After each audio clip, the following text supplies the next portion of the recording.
22 жасар қыздың оқыған оқуын тастап, әке-шешесіне қарсы шығып, білмейтін салаға кетіп, ақша табам деуіне не нәрсе себеп болып тұр? Түсіндім да, ешкім саған сенбесе де, әке-шешең болсын, әке-шешең ол жаман болғандықтан айтпайды енді, ол кісілердің жанашыр болып айтады, бірақ ол кісілер ақпарат білмейді ғой.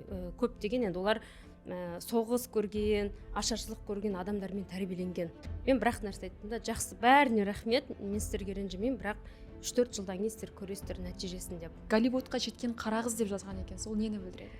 Жалпы халыққа қандай пайда беріп жатырмын деп ойлайсыз? Бірінші біздің мақсатымыз алғашқы жыл 100 кәсіпкерді жаңа деңгейге шығару. Көп бай болған семьяларда әйел адам шешім қабылдайды. Мен бай боламын, мен Собольге, мен Мальдиваға барамын. Адамды жасайтын әдет. Бір адамның құқығы жоқ сені өшіруге. Тек қана өзіңді өшіресің. Сіздің кішкентай кезде бала армандарыңыздың бәрі өмірге айналған, иә? Иә. Қалай? Сен жасасаң да, жасамасаң да 5 жыл өтеді де кетеді, көзді жұмғанша. Ал 5 жылдан кейін сен мүмкін мүлдем басқа әлемде. Себебі мыңдаған шақырым ол бір қадамнан басталады. Қадамды баста, ертең уже таудың шыңында қалай тұрғанын байқамай қаласың. Айтарым бар. Сәлем, эфирде айтарым бар подкасты, сіздермен бірге мен Жанерке Сейфуллина. Бүгінгі біздің подкастымыздың қонағы 17 жылдық тәжірибесі бар кәсіпкер, әйел, және де алғашқы $1 миллион 40 жасында тапқан 3 баласы бар ана, бизнес-коуч Назгүл Сатпаева бізде қонақта. Назгүл ханым, қош келдіңіз. Рахмет.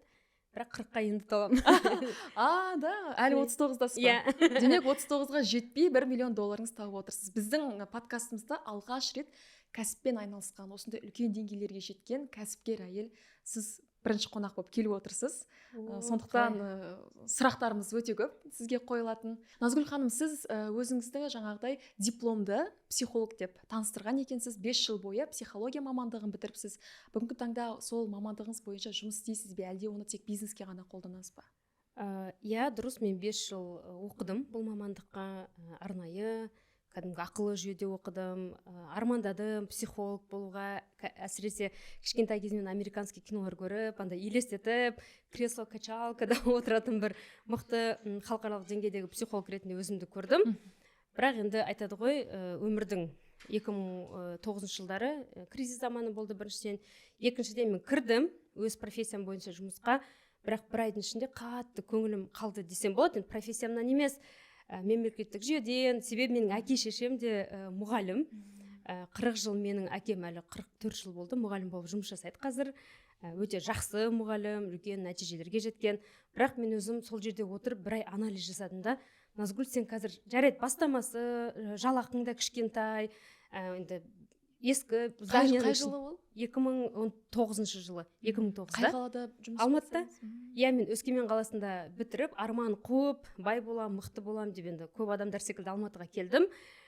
Бірақ сол бір айдың ішінде түсінгенім, ол ақша менің тұрып жатқан жеріме де жетпеді.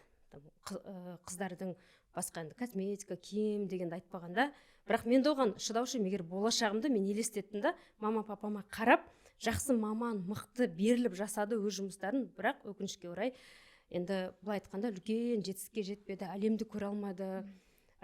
Бүкіл жылдар бойы кетірген ақшаларын, еңбектерін, денсаулықтарын, елдің баласын былай айтқанда тәрбиелеумен жылдар өтіп кетті. Соны өз-өзіммен сөйлесіп айттым, мен жоқ, маған 5 жылдан кейін өмірімді өзгертетін жер керек. Мен профессиям бойынша жұмыс жасамаймын деп шешім қабылдадым. Бірақ әрине әкешім қатты қарсы болды. Жұрттың баласын маған примерға қойып, әсіресе акиматта жұмыс жасайтын, банкте, университетте мұғалім. Сол заманның тренді. Иә, тренд, магистратураны бітіріп жатыр екен, банкте істейді, ана Талғаттың қызы, сен неге үйтіп жасадың деп. Бірақ мен өзім сендім. Қазір шешпесе, мен ертең 30 жыл уақытым өтіп кетсе, өкініп отырғым келген жоқ. Содан кәдімгідей андай іздельный дейді ғой, сондай бір жұмыс іздеуге өзіме мақсат қойдым. Содан енді көп жұмыс бара салып сұраймын мен. Қандай жұмыстар атқардыңыз? Қара жұмыстар ма? Жоқ, андай кез келген қандай жұмыс болды, бірақ мемлекеттік жұмысқа кірмеймін деп өзіме сондай мемлекеттік жаңағы жұрттың балалары секілді жерге мен қызықпадым, шыны керек. Маған бір байлар көп жүретін кішкентай жұмыс болсын, кәсіп жолыңыз солай басталған екен ғой? Иә, французский домда кассир болып кірдім. өте қызықтым, 3 этапты өттім собеседованиядан. Кәдімгідей сезіліп тұр да, ақша көп жер екен, әдемі әйелдер, келіншектер көп, бизнес-вумендар көп. Ол жерге кіргенде, бірақ 1 ай тегін енді жұмыс жасап, менде прописка деген ол кезде қатты сұрайтын көп жерде. 1 айдан кейін менен сұрайды, пропискаңыз жоқ па деп. Мен оған жылап, мен айттым ғой, менде прописка жоқ деп, сөйтіп мен жұмысқа алмай қалды. Ақша уже бітіп жатыр. Бірақ айтады ғой, енді қиналып адам жылап отырған кезде біреу все, что делается к лучшему деп айтса, сен оған қатты айтпашы олай деп андай раздражаться етеміз да. Бірақ сол кезде шыны керек, сол есіктің жабылғанына мен қуаныштымын. Себебі ана жылы бір қызды көріп қалдым, 12 жыл жұмыс жасайды екен сол французский домда. Мүмкін мен де солай тұрар ма едім. Әрине бәрі еңбек жақсы, бірақ мен мақсатым мүлден 5 жылдан кейін өзімнің кәсібім болса деп енді армандайтынмын, иә. Содан кейін барып мен жаңағы риэлторский жұмысқа келдім. Ол жерге де келу себебім собеседованияға келгенде андай HR ма, отдел продажның бастығы, сол кісімен өттім да, мен сразу сұрадым, сіздердің бастықтарыңыз бар ма? Иә, айтты, біздің бастық бар. Қандай машинамен жүреді, ол кісі қалай? Кезінде тура риэлторлықтан бастады. Әрине риэлторлықтан бастады. Менде андай прям бір үміт пайда болды десем болады. Ол кісі риэлторлықтан бастаса, қазір күшті джиппен жүреді, әдемі балалары бар, келіншегі бәрі әдемі. Мен де сондай өмірге жете аламын ғой деген мақсатпен қарапайым риэлтор болып кірдім. Риэлтор деген ол андай енді офиста отырып, недвижимость, үйлерді сатып алуға көмектесетін посредник қой, былай айтқанда. Ал оны енді естіген мен әкешім шок болды. Енді ойлайсыз, мұғалім әкешім мені 5 жыл платный жүйеде оқытып, риэлтор деген оларға білмейді ол сөзді. Қара жұмыс сияқты бір. Көршілерден сұраған ғой, енді достарынан, риэлтор деген ана Абылайханның көшесінде квартира маған звондап жылап, папам да сені айттым ғой, сен мықты психолог боласың, сенің бүкіл менің коллегаларым мақтаған, неге олай болды? Мен бірақ нәрсе айттым да, жақсы, бәріне рахмет, мен сіздерге ренжімеймін, бірақ 3-4 жылдан кейін сіздер көресіздер нәтижесін деп. Сондай кезде ешкім саған сенбесе, мен сол кезден кітаптардың арқасында, әрине сол мотивациондық кинолардың арқасында түсіндім да, ешкім саған сенбесе де әке-шешең болсын, әке-шешең ол жаман болғандықтан айтпайды, енді ол кісілердің иә, жанашыр болып айтады, бірақ ол кісілер ақпарат білмейді ғой, көптеген енді олар соғыс көрген, ашаршылық көрген адамдармен тәрбиеленген. Өздері енді көздерін ашып, сабақтарын, универларын оқып жатқанда союз құлады, енді қиыншылықты көрді, сол заманның ашаршылығы десе болады, енді әрине өте көп қиындық көрген адамдар, оларды әрқашан блок тұрады да. Үй байқа, неге аштан өлесің, ол жұмыс не керек, стабильно жұмыс жасау керек, дипломға деген жарты жылда естідім. Кейін алғашқы ақшаларын тауып, $100 беріп тұрғанда кішкене. Сондықтан мен жастардың бәріне айтам, тек қана сөзбен емес, срок айту керек.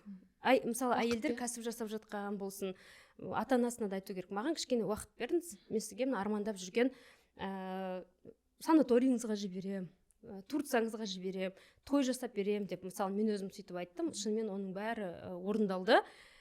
Және де ары қарай енді ол да үлкен тарих. 2 жылдан кейін мен өзімнің үлкен компаниямды аштым. Соны 24 жасымда директор деген атым болды.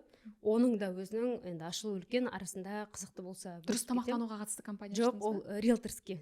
Ол кейін мен бір қызығы дұрыс тамақтануға өзімнің мәселем арқылы келдім. Мен ол жерде аштым, жақсы ақша таба бастадым, бастық деген атым пайда болды, машина алдым, содан барып салмақ қостым ғой. Мен вообще салмаққа бейім, толықтыққа бейім болмағам. Стресстен ба ол? Жоқ, комфорттан. Біздің қазақтарда жағдай жақсы болса сөйтіп бастаймыз ғой. Енді тек қана комфорттан емес, былай айтқанда өмір салтым өзгерді. Жас, уже 18 жастағы нанға май жағып, варенье жағып жеп жүріп салмақ қоспағанбыз. Мен де ойлайтын, мен апарықпын, мен даже қалжың жел үрлесе ұшып кететін адамдардың қатарынан болғам. Ешкім ойлаған жоқ, мен сөйтіп 17 килограмм артық салмақ. Оның бар сол отырып, компьютерда жұмыс жасау, ақшаның түбіне жеткім келді, әрине.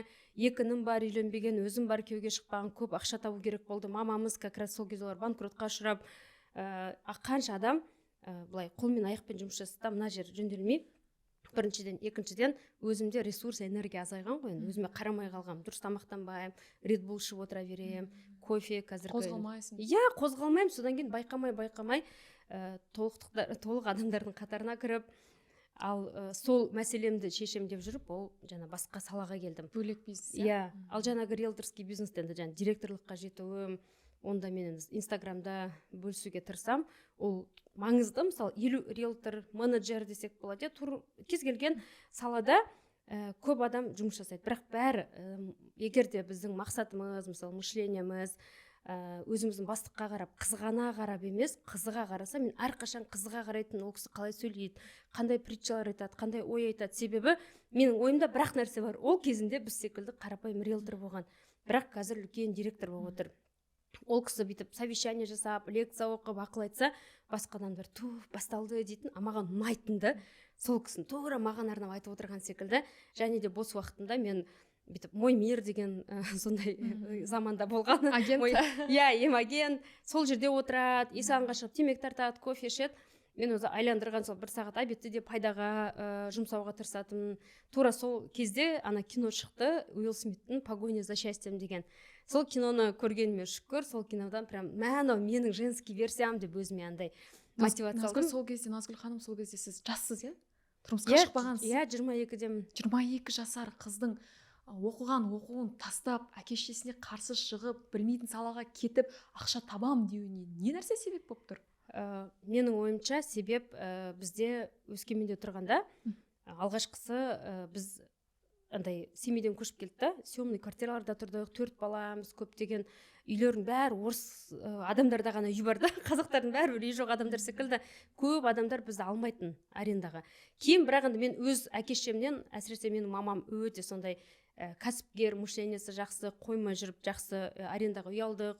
Ол кісі сауда бастады, мұғалімдіктен шығып, сол алғашқы ақшасын тауып бастағанда біз жақсы үй алдық. Университетке де ол кісінің идеясы болды, ақылы жүйелі болса да сен түсу керексің деп мені түсіріп, жақсы киіндіріп, былай кішкене ақшаның четін сезіп үйрендік біз. Дворда жақсы, мен әрқашан жақсы, өзім керемет жақсы оқымасам да, жақсы оқитын қыздармен өте көп дос болдым. Себебі мен мектепте бүйтіп ойлайтынмын, бір талантым жоқ адам, шыны керек. Андай не биге екені жоқ, сондай адам болады ғой. Қанша биге барам, аяғында айтты, Назгүл, ренжімеш, мүлдем икемің жоқ, сен қатыспай ақ қой. Қош жарайды, енді әкешем спортсмен, андай сборныйда болған, спорттан көрейін деп. Ол мүлдем күлдірткі болды. Кәдімгідей тренер аға, әкеңді сыйлаймын, мамаңды сыйлаймын, бірақ мүлдем Назгүл, сен спортқа икемің жоқ, сондай бір не мысалы мен сабақтан қалмай барам, бірақ математикада қатты маған. Бірақ енді өзім жақсы көрген сабақтарым болды, бірақ соған қарамастан гимназияны бітіріп, бірақ кейін анализ жасап қарасам, менің подругаларым бәрі жақсы оқитын қыздар болған. Байдың қыздары, мен үйлеріне барып, біз 4 бала бір комнатада, енді үйде жанұяда 4 баламыз ғой, бір комната болғанда біз аулардың бір комнатасы бар өздерінің, солай адамдар өмір сүреді екен ғой деп қызығып, сол бір кішкене картина кірді ма деп ойлаймын. Сөйтіп енді бізде жақсы кішкене деңгейге көтерілдік қой, жақсы районға көшіп келдік, ол жерде кішкене жағдайлар бар, семьялар тұрады. Менің інілерімде де, менде де ауқатты жанұядан достар болды да. Бірақ өкінішке орай мен 1-3 курс бітіргенде қатты банкротқа ұшырады. 14 миллион қарызға кірді әкешеміз. Кәдімгі, білем, сол заманда да өз бандиттар, рекеттер, қандай маған стресс болды да. Мен енді үйренгем ғой 1-ші курстан бастап, жақсы киініп, жақсы өзімді бір жақсы жанұядан, университеттің бәрі ойлайтын, мен байдың семьясынан деп олай болмаған, бірақ өзімді сөйтіп подавать етіп жүрдім. Бірақ аяқ астынан үйсіз, машинасыз, 3-ші, 4-ші, 5-ші курста төлей алмай қалды менің сабағымды. Ал жұмыс іздеу деген мен басында болмаған ғой. Содан алғашқы жұмысыма кірдім. Кәдімгідей бармен болдым, бильярдный клубта інімді кіргіздім. Хотя бы өз оқуымды өзім төлеп шығайын деп. Сол кезден өзіме андай жоқ, мен үлкен көзім жеткен нәрсе, менің мамамның қасында жүрген достары, андай жәке деп жүгіріп жүрген жоқ болып кетті ғой. Сол кезде көзім жетті, Назгүл, сені өмірде сыйлау үшін, сенің достарың көп болу үшін, сенде міндетті түрде болу керек кішкене өмірде. Ақша ол мүмкін бақыт бермейді, бірақ сыйламдылықты сатып алуға болады екен. Мен негізі осы қанша кәсіпкерлермен араласып қараймын да, бәрі андай травмированный, қиындық көрген, жоқтықты көрген адам намыстанып, жаңағыдай дноға барып тірелгеннен кейін ерте жасауға тырысады. Ол да, оның да бір қайырлысы. Сосын насмотренность. Сол көп жағдайлы кісілерге қараймын, ортасы, класстастары бай болған, жағдайлы болған деген сияқты, соған қарайды, көреді, ұмтылады деген сияқты дүниелер. Сізден де естіп отырмын. Менде комплекс, бұрында біреу айтатын, сенде тым комплекс бар, жұмыс жасайсың. Кейін уақыт келе мен түсіндім, рахмет сол комплексқа деймін да. кейбір адамдар сол комплекске ішіп кетеді, жүріп кетеді дегенде, мен сол комплексімді өте керек дұрыс бағытқа қолдана білгеніме өте қуанам. Неге болмасқа, болсын, әр адамның өзін қопарса өзін бір комплекс бар. Менде сол байлыққа деген комплексім болған шығар. Және де шыны керек, жаңағы достар әсер етеді. Ана өзі Ким Кардашьян, мысалы, мен өзі көз алдымда көрдім. Ким Кардашьян Пэрис Хилтон деген, ана Хилтон желісінің қызы ғой, наследницасы, былай айтқанда сумкасын көтеріп жүрген ғой. А мен сол Cool деген, сол Упс деген журналдарды қатты оқитынмын. Және насмотренность деген сол шығар. Бір қымбат сумкалар өмірде бар екен, қымбат өмір бар екенін көріп, сол кезде көргем Ким Кардашьян оның сумкасын ұстап жүрген. Бір уақыттар келе олар өз брендке аты шығып, Пэрис Хилтон екінші орынға кетіп қалды. Екінші орын емес, мүлдем жоқ болып кетті ғой, үлкен. Сол кезде де мүмкін Ким Кардашьянның сондай деңгейге қазір көтерілуі, елдер не десе де, қандай хейт айтса да, ол өзін сата біледі, өздерінің семьясының бренд жасап алды ғой, былай айтқанда. И сол да бір үлкен маған әсерін тигізді. Қайтпады дейсіз ғой. Сіз өзіңіздің профиліңізге Голливудқа жеткен қара қыз деп жазған екенсіз. Ол нені білдіреді? Ол білдіреді, мен енді жаңа қарапайым айттым ғой, ауылда туып, қарапайым отбасынан шыққам. И кішкентай кезімнен сол Оскарды қатты жақсы көретін, MTV-да болатын, оны төлемейтін де әке-шешеміз, мен құрбым үйіне барып, жаңа айттым, ақшасы бар, подругаларым бар, MTV-ді көрем. Сол жерде қатты андай эмоциямен неге осындай өмірде жүрмеске, себебі 50-60 жастағы адамдар тістері әппақ, ағалардың іші жоқ, бір сондай қалай 50-60 жастағы адамдарға ұқсамайды ғой деп, бір соны іштен сол өмірді қаладым десем болады. Енді ұмытып қалдым оны, енді айтайын дегенім. Сөйтіп үлкен жаңағы дұрыс тамақтану саласына келдік. Қай жылы келдіңіз соған? 2013-те келдім. Бизнесті 2014-те бастап, біз 6 жылдай президент деген жетістікке жетіп, одан кейін ол жетістіктен тағы да бір үлкен жетістік бар, премия, Оскар. Соны біз Лос-Анджелеске барып, тура Оскар өткен жерден алғашқы қазақ болып біз сол премияны алдық. Кәдімгідей қазақ туын сахнаға шығарып, ол жерде 98 мемлекет бар. 98 мемлекеттің ішінде қазақы киім киіп, кішкентай сол 3 айлық бөпеміз бар, жолдасымыз екеуміз шапан киіп шыққанда, мен өзім ойладым, қалай мен қазір Оскар алатын сахнада тұрмын деп өзіме. Сонда шыны керек, әр адам, енді айтайын дегенім, ол сөзбен мен айттым, сен Голливудқа да жетіпсің ғой деп. Голливудқа барып, әрине ең арзан турды алып, Лос-Анджелеста көш аралап жүрген жоқпын. Әрине ол да жақсы, бірақ мен бір үлкен мақсатпен бізді аэропортта кәдімгі Назгүл Сатпаева деп арнайы эскалейтпен үлкен комфорт, ішіне условиясын жасап, Лос-Анджелесте ең деловой центр, сол жерде Мэриотта тұрып, соны бәрімізге төлеп берді, мысалы. И жаңағы премияны алып жатқан кезде сондай өзіме, мен ертең кітап жазсам, сөйтіп кітабымды атайын деп бұйырса, кітабым сондай атпен шығады. Мықты. Сол кезде сіздің кішкентай кездегі бала армандарыңыздың бәрі өмірге айналған, иә? Иә. Қалай? Оның және айналу себебі, көп адам армандайды ғой, бір адам ойлауы мүмкін, мен де армандаймын, менде ол өмір жоқ қой деп. Мен өзім енді жылдар өте анализ жасайсың ғой, көбі сұрайды да, енді сен талантың жоқ, керемет поддержка болған жоқ, связьдарың болған жоқ, қалай шынымен жеттің, мүмкін сен просто фартовый адамсың деп. Қарасам, мен біріншіден ешқашан жертва позициясына кіріп көрмеппін. Жаңа менің 2 жыл өз оқуымды төлеп жүрген ешкім білмепті да. Кейін қыздар айтады да, енді кейін историямды айтып, қалай сен әдемі укладыңды жасап алып бүйтіп қалай жүрдің, солай жүрдің ғой дейді да. Мен айтамын, жылағаннан мен жанашып отырғанда ұнатпаймын да. Ешкімге көмектеспейді мүсіркегеннен басқа. Иә, себебі мен білем жаман ойды, мен енді 11 класстан сол Дейл Карнегиді оқып, наверное, жақсы көретім, сондай психологиялық кітаптарды білдім.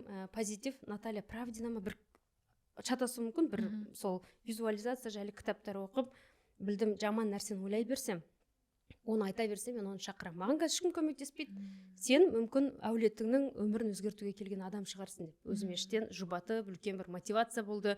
Себебі әр әулетте бір адам болады да, сол әулеттің тарихын көтеретін ба? Иә, өзгертетін, тарихта қалатын адам ертең 3-4 поколениядан бізде осындай анамыз болған, апамыз болған деп отыратын емес. Енді сол заманда болмаса, қазіргі заманда да әр әулетте бір адам бар да, біздің Бәке ағамыз бар, Айгүл тәтеміз бар, ол кісі сондай Сингапурда анда мында барады, үлкен жұмыстар шешеді деген секілді. Енді сондай адамның қатарына бір той бізсіз басталмайтын деңгейге 35 жасыңызда жетеміз деп ойланбағанмын. Сіз қарашы, жаңа 40-қа жетпей $1 миллион тауып жатырсыз. Өзіңіз армандаған өміріңізге қадам бастыңыз. Артында үлкен еңбек тұр. Әулетіңіздің тағдырын өзгертіп жатсыз. Одан бөлек оның артында қанша мың қазақ халқына сіз көмектесе алдыңыз, осы бизнес коуч болсын, өзіңіздің компанияңызда қанша мың адам жұмыс істейді, сол жайында ашығырақ айтып кетейікші, көрермен түсінбей жатқан болуы мүмкін. Өте күшті сұрақ, себебі мен жаңағы дұрыс тамақтану саласына келмес бұрын еңбек еттім, аз жасаған, өте көп жұмыс жасадым. Кәдімгі айттым, фитнесқа баратын уақытым жоқ, артық салмақ қостым, таңертеңнен кіремін, түнгі 11-ге дейін компьютерда отырамын, платный тренингтерге барып жүрдім, ақша төлеп. Бірақ потолокта өспейді ақшам.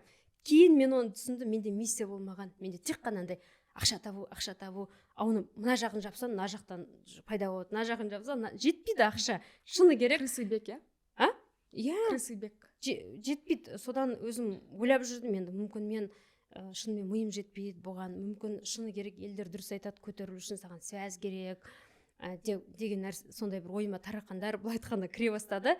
Бірақ айтады ғой, адамның шыны керек, көп адам 100% іштен ниеттенсе, менде қатты ниет болды. Алла тағаладан, вселенныйдан сұрадым да, бір маған бір женский бір бизнес берші, себебі ана жерде ақша бар, бірақ ер адам секілді болып кеттім да. Сделка сені лақтырып кетеді, юристармен бір жігіттерді қосып алып әрқашан сондай бір тек қана бір күн отырдым да, ақшаның артынан көп, сол үшін келдім ба, сен сол үшін психологқа оқыдың ба, сол үшін мотивационный кітаптар оқыдың ба деп шешім қабылдағанда, мені құрбым дұрыс тамақтану клубына шақырып, содан өзгеріс басталды. Ол жерде біз өте үлкен масштабқа неге мен жеттім, тек қана өзім емес, бүкіл әулетімді, құрбыларымды. Неге сіз жеттіңіз, неге басқа біреу жеткен жоқ? Себебі менде үлкен миссия болды. Бірінші миссиям, мен ол жерге арықтауға келгенде қарасам, бір қазақ жоқ қой, менен басқа. Бәрі күшті айтып жатыр, мен дұрыс тамақтанам, 10 000 қадам жүрем. Енді ол кезде мен үшін новый нәрсе да, оның бәрі. Клетчатка жеймін, там кальций жеймін, су ішемін, 3 литр. Мен шынында ойлап қоймын, мен қанша жыл білім оқып, өте білімді адамдарды білемін, бұл нәрсені білмеппін деп. Сонда менде дұрыс тамақтану мәдениеті жоқ, қандай бір осознанность келді. Екіншісі сұрақ, не Назгүл, бұл жерде қазақтар жоқ деп. Себебі мен Өскеменде өстім ғой. Бізде Өскеменде андай райондарын алатын болсақ, шөп өсетін, әдемі, қызыл кітапқа енген шөптері бар, Катон, Большнарым деген жердің бәрінде басқа ұлт тұрады. Қазақ ұлты өте аз тұрады.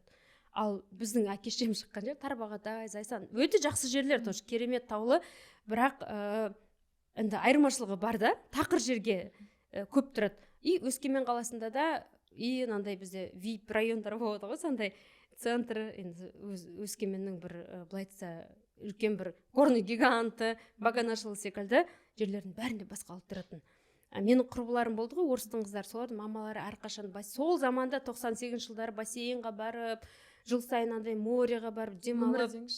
Мен қарайтынмын да, менің мамам да ақша табады. Неге ол кісі толы, қайта-қайта ауыра береді, мысалы, той бәрінен қалмаймыз ғой, үйде техниканың бәрі бар, обой бәрі әдемі, бірақ ондай өмір салты жоқ та. Сол кезден де оның бәрін не үшін айтып отырмын, сол күні сол дұрыс тамақтануға келем деп шешкен күні менде ой пайда болды да, орыстар жаман жерде жүрмейді, Назгүл. Неге біз жоқпыз? Менің мақсатым осы жерге бүкіл туыстарымды әкелем деп тұр ғой. Ол жерде ақша табу болған жоқ, ол екінші, кейін ол бизнесқа деген пайда болды. Мен біріншіден өзіммен жұмысты бастаймын. Ертең туған әпкем бар, інім бар, арық, біреу толық, біреуінде энергия жоқ. Бәріміздің қалай тамақ, таңғы ас қалай ішесіз деп менен сұрап жатыр да. Қалай ішем? Кешегі мантыны жылтып жеймін, құрдақты жылтып жеймін деп айтып отырдым да. Мен қазір вообще таңғы ас ішпеймін деп, енді өзімді күшті бір мен Red Bull іше салдым. Ана кісі шок, қалай сен білімді машинамен жүресің, өзің компанияң бар, сонда таңертең таңертең белковый, таңертең ең маңызды нәрсе, сен машинаңды қымбат бензинмен зарядтайсың ғой дейді. Соткаңды оригинал зарядкамен зарядтайсың ба? Неге сен ағзаңа ондай нәрсе? Білмейміз, бәріміз ғой тамақтанамыз деймін да. Бәрі қазақ кеше құрдақты жылтып жейді. Бізде қазақта сөз бар, Құдай басыңа жазған болады деген секілді. Мен мысалы толықпын, потому что менің мамам толық деп өзім андай. Сол кезде шешім қабылдадым, Аллаға шүкір, өзім салмақ тастадым. Мамам, енді ол жерде тек салмақ тастауды емес мәселе. Бізде дұрыс тамақтану мәдениеті пайда болды. Дұрыс тамақтану мәдениеті көп адамда жоқ. Қалай сол дұрыс тамақтану мәдениетіне тоқталып кетіңізші? Қалай ішу керек негізі тамақты? Дұрыс тамақтану мәдениеті біріншіден адам қанша білімді, там $200,000 жыпында жүрсе де, дұрыс тамақтану мәдениеті көп адамда өкінішке орай жоқ. Олар кінәлі емес, мен де кінәлі болмадым. Не, балабақшада оқытпайды ғой? Оқытпайды. Мектепте жоқ. Мен сол кезде ойладым да, мына бір кейбір сабақтарды алып тастап сол дұрыс тамақтану мәдениетін енгізсе ғой оңайырақ. Соны кейбір мектептерде мен естідім, Назарбаев мектебінде бұрында бір сабақтар болатын деп, дұрыс тамақтануға байланысты кәдімгідей сондай бір трендті кіргізу керек деп ойлаймын халыққа. Ал көшеге іліп қояды ғой бұрында андай Нұрсұлтан Назарбаевтың фотосымен ілініп тұратын, дұрыс тамақтанса дұрыс болашақ, дұрыс сондай бір біздің болашақ деп жақсы сөздер. Кез келген больницаға келсеңіз, мысалы хирургический отделение болсын, кез келген больницаның ішінде жазылып тұрады дұрыс тамақтану жайлы. Негізінде барлық ақпарат, брошюралар жатады, бірақ біз оған мән бермейміз. Неге? Себебі бізде дұрыс тамақтану орта жоқ. Біріншісі, адам дұрыс тамақтану үшін комьюнити керек. Қазіргі өте актуалды тема. Енді сол кезде мен түсіндім, неге мен анализ жасадым ғой, Назгүл, сен соншама қалайсың 17 килограммды күліп ойнап жүріп тастап кеттің. Оның алдында мен мотивационалық кітап оқимын, өзім психологияны бітіргем. Көмектеспейді. Көмектеспейді. Бастаған нәрсем 3 күннен кейін бітіп қалады. Тастаған 2 килограммым 4 килограмм болып келеді да. Себебі менде орта болмаған ғой. Ең адамды жақсы қолдайтын орта екен. Мысалы, атомный привычки кітабында да айтылады ғой, бір жаман әдеттен құтылу үшін адам ол әдетті неудобный қылып тастау керек та. Ал наоборот, керісінше жаңа әдет енгізу үшін мен мысалы әдет пайда болды әр комнатаға графин қоюға. Кейбір адамдарды білем, банку қоя салады. Эстетика, графин қоя. Көрген кезде су ішесің. Мен де кухняға барып су ішуге ерінемін. Сол бәрінде, mesela кітаптың қасында тұру керек, компьютердің қасында.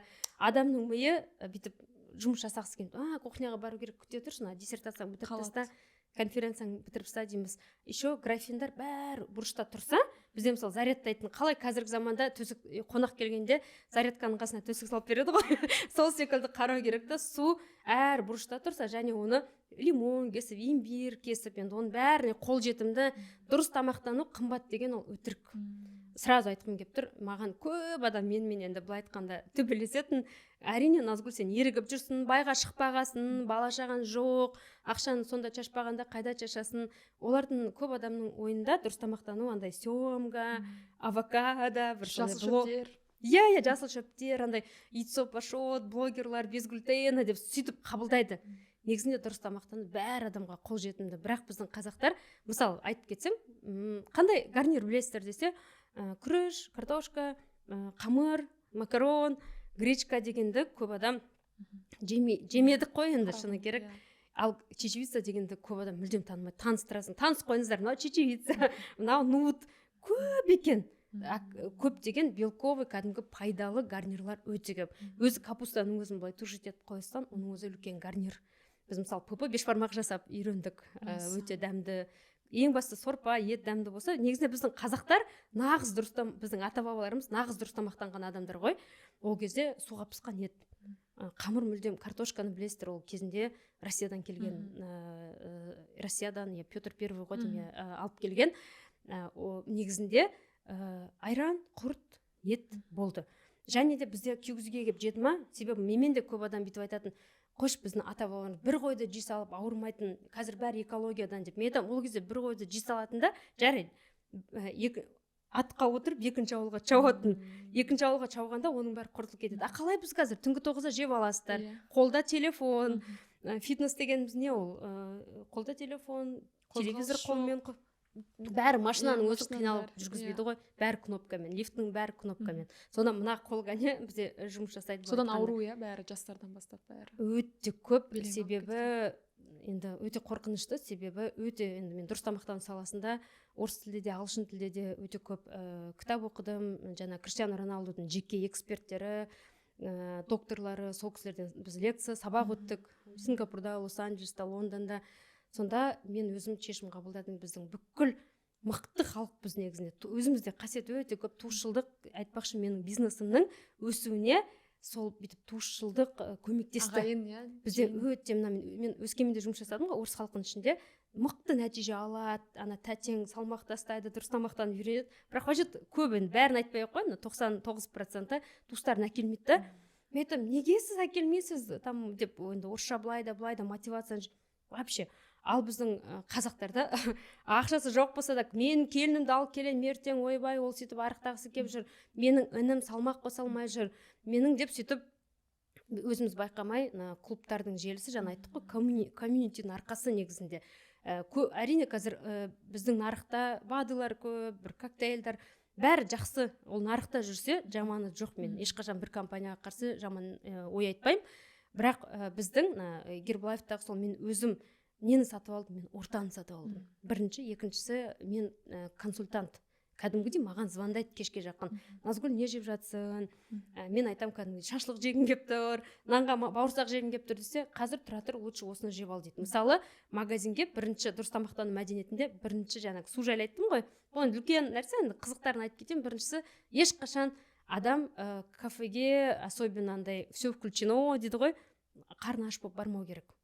Адам көп тамақ көрген кезде қарны ашып тұрса, андай миы былай айтқанда миы істемей қалады. Тура адамдар ғашық болғанда, неге ғашық болдың, ол жаман деп айтса да, ана жүрек ұстап тұрады да, миы істемей қалады ғой қыздардың. Тура сол секілді миың түсініп тұр, жеуге болмайды, арықтау керек, марафон жүргі, бірақ асқазан ана ми первый, второй салат жеп алады да передайды деген сияқты кетеді. Иә, мысалы көптеген енді шетелдерде онклюзивта көресің ғой, онклюзивта былай особенно есен елдерінен келген адамдар, біздің ұлт деп айтпай ақ қойын, көбі үйіп алады. Тоймай тұрамыз ғой, көп нәрсе тарелкада қалады. Негізінде аристократтар жайлы кино мен көп көрем, солардан қарасаң, ешқашан они алады, насколько смогут сесть. Өте жақсы. И тарелканы түбін бітіп, нанмен бітіп жеген, ол жабайлық емес, ол нағыз мәдениет. Сұрап жоқ дейміз. Иә, сұрап жоқ.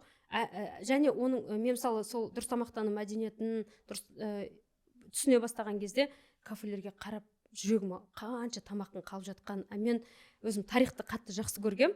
Сонда тура менің госэкзамдағы тақырыбым ашаршылық кезінде ақтабан сол жайлы болғанда мен қатты соны оқығам.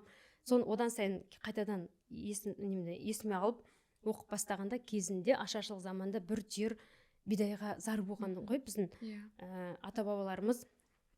Кәдімгідей мен музейда Астанада қарадым, сол заманның газеттерін Казахская СССР бір семьяға 75 грамм ет берілген, бір семьяға.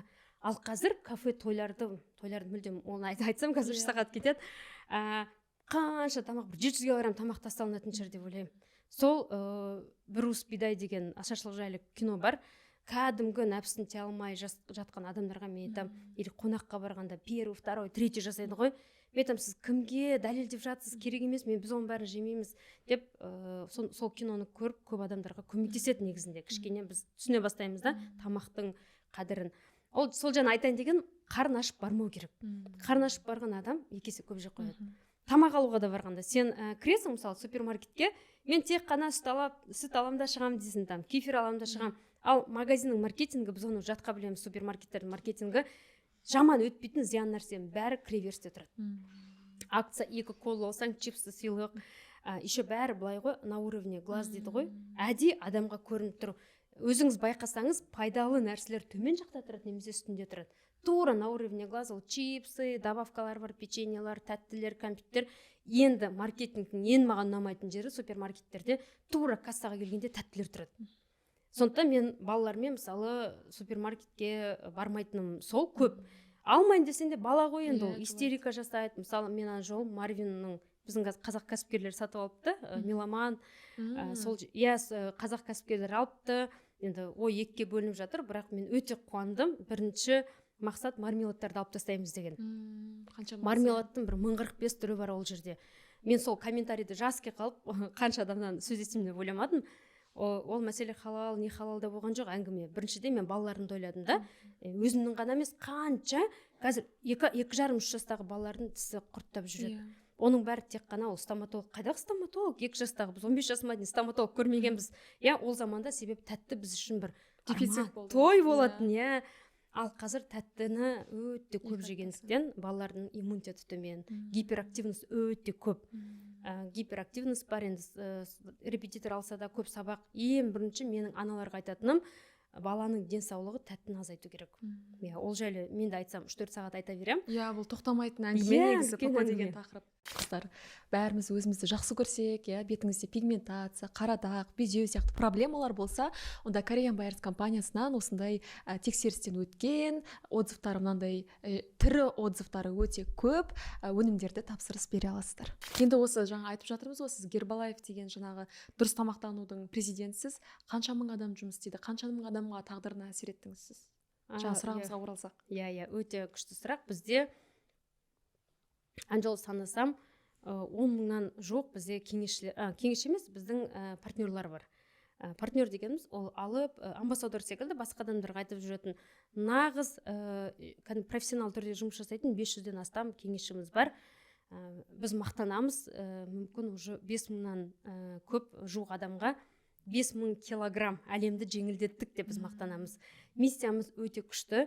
500-ден астам адамдардың өмірін жақсы жаққа өзгертумен айналып жатыр. И если сан бойынша алса, енді 500 клуб болса Қазақстан бойынша, ең мені қуантатын нәрсе Қазақстанның түпкір-түпкірінде бармыз. Көп адамға world классқа қол жетпейді, дұрыс қой.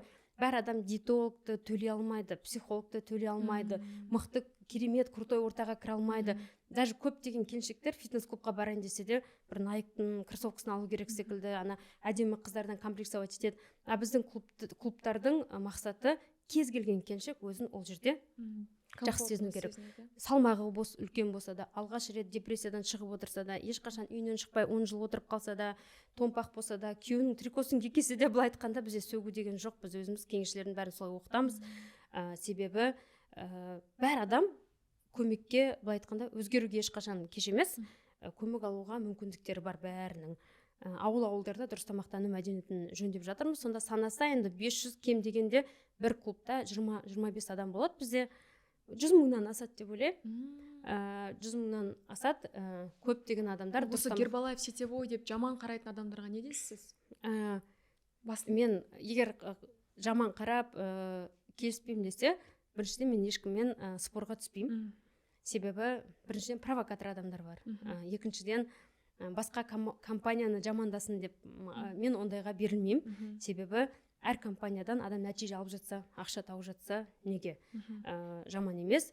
Мысалы үйінде тренажерный, соны айтып кеткім келіп тұр, тренажер беговой алып қояды ғой. Көбінің үйінде беговой не үшін тұрады? Пальтосын іліп қояды. Көп адамдар сумкасын іліп қояды, ол жерде шаң басып тұрады. Бірақ жақсы ниетпен алады ғой оны. Тура сол секілді Гербалайф өніміне или немесе сетевойға деген адамда көзқарас неге олай?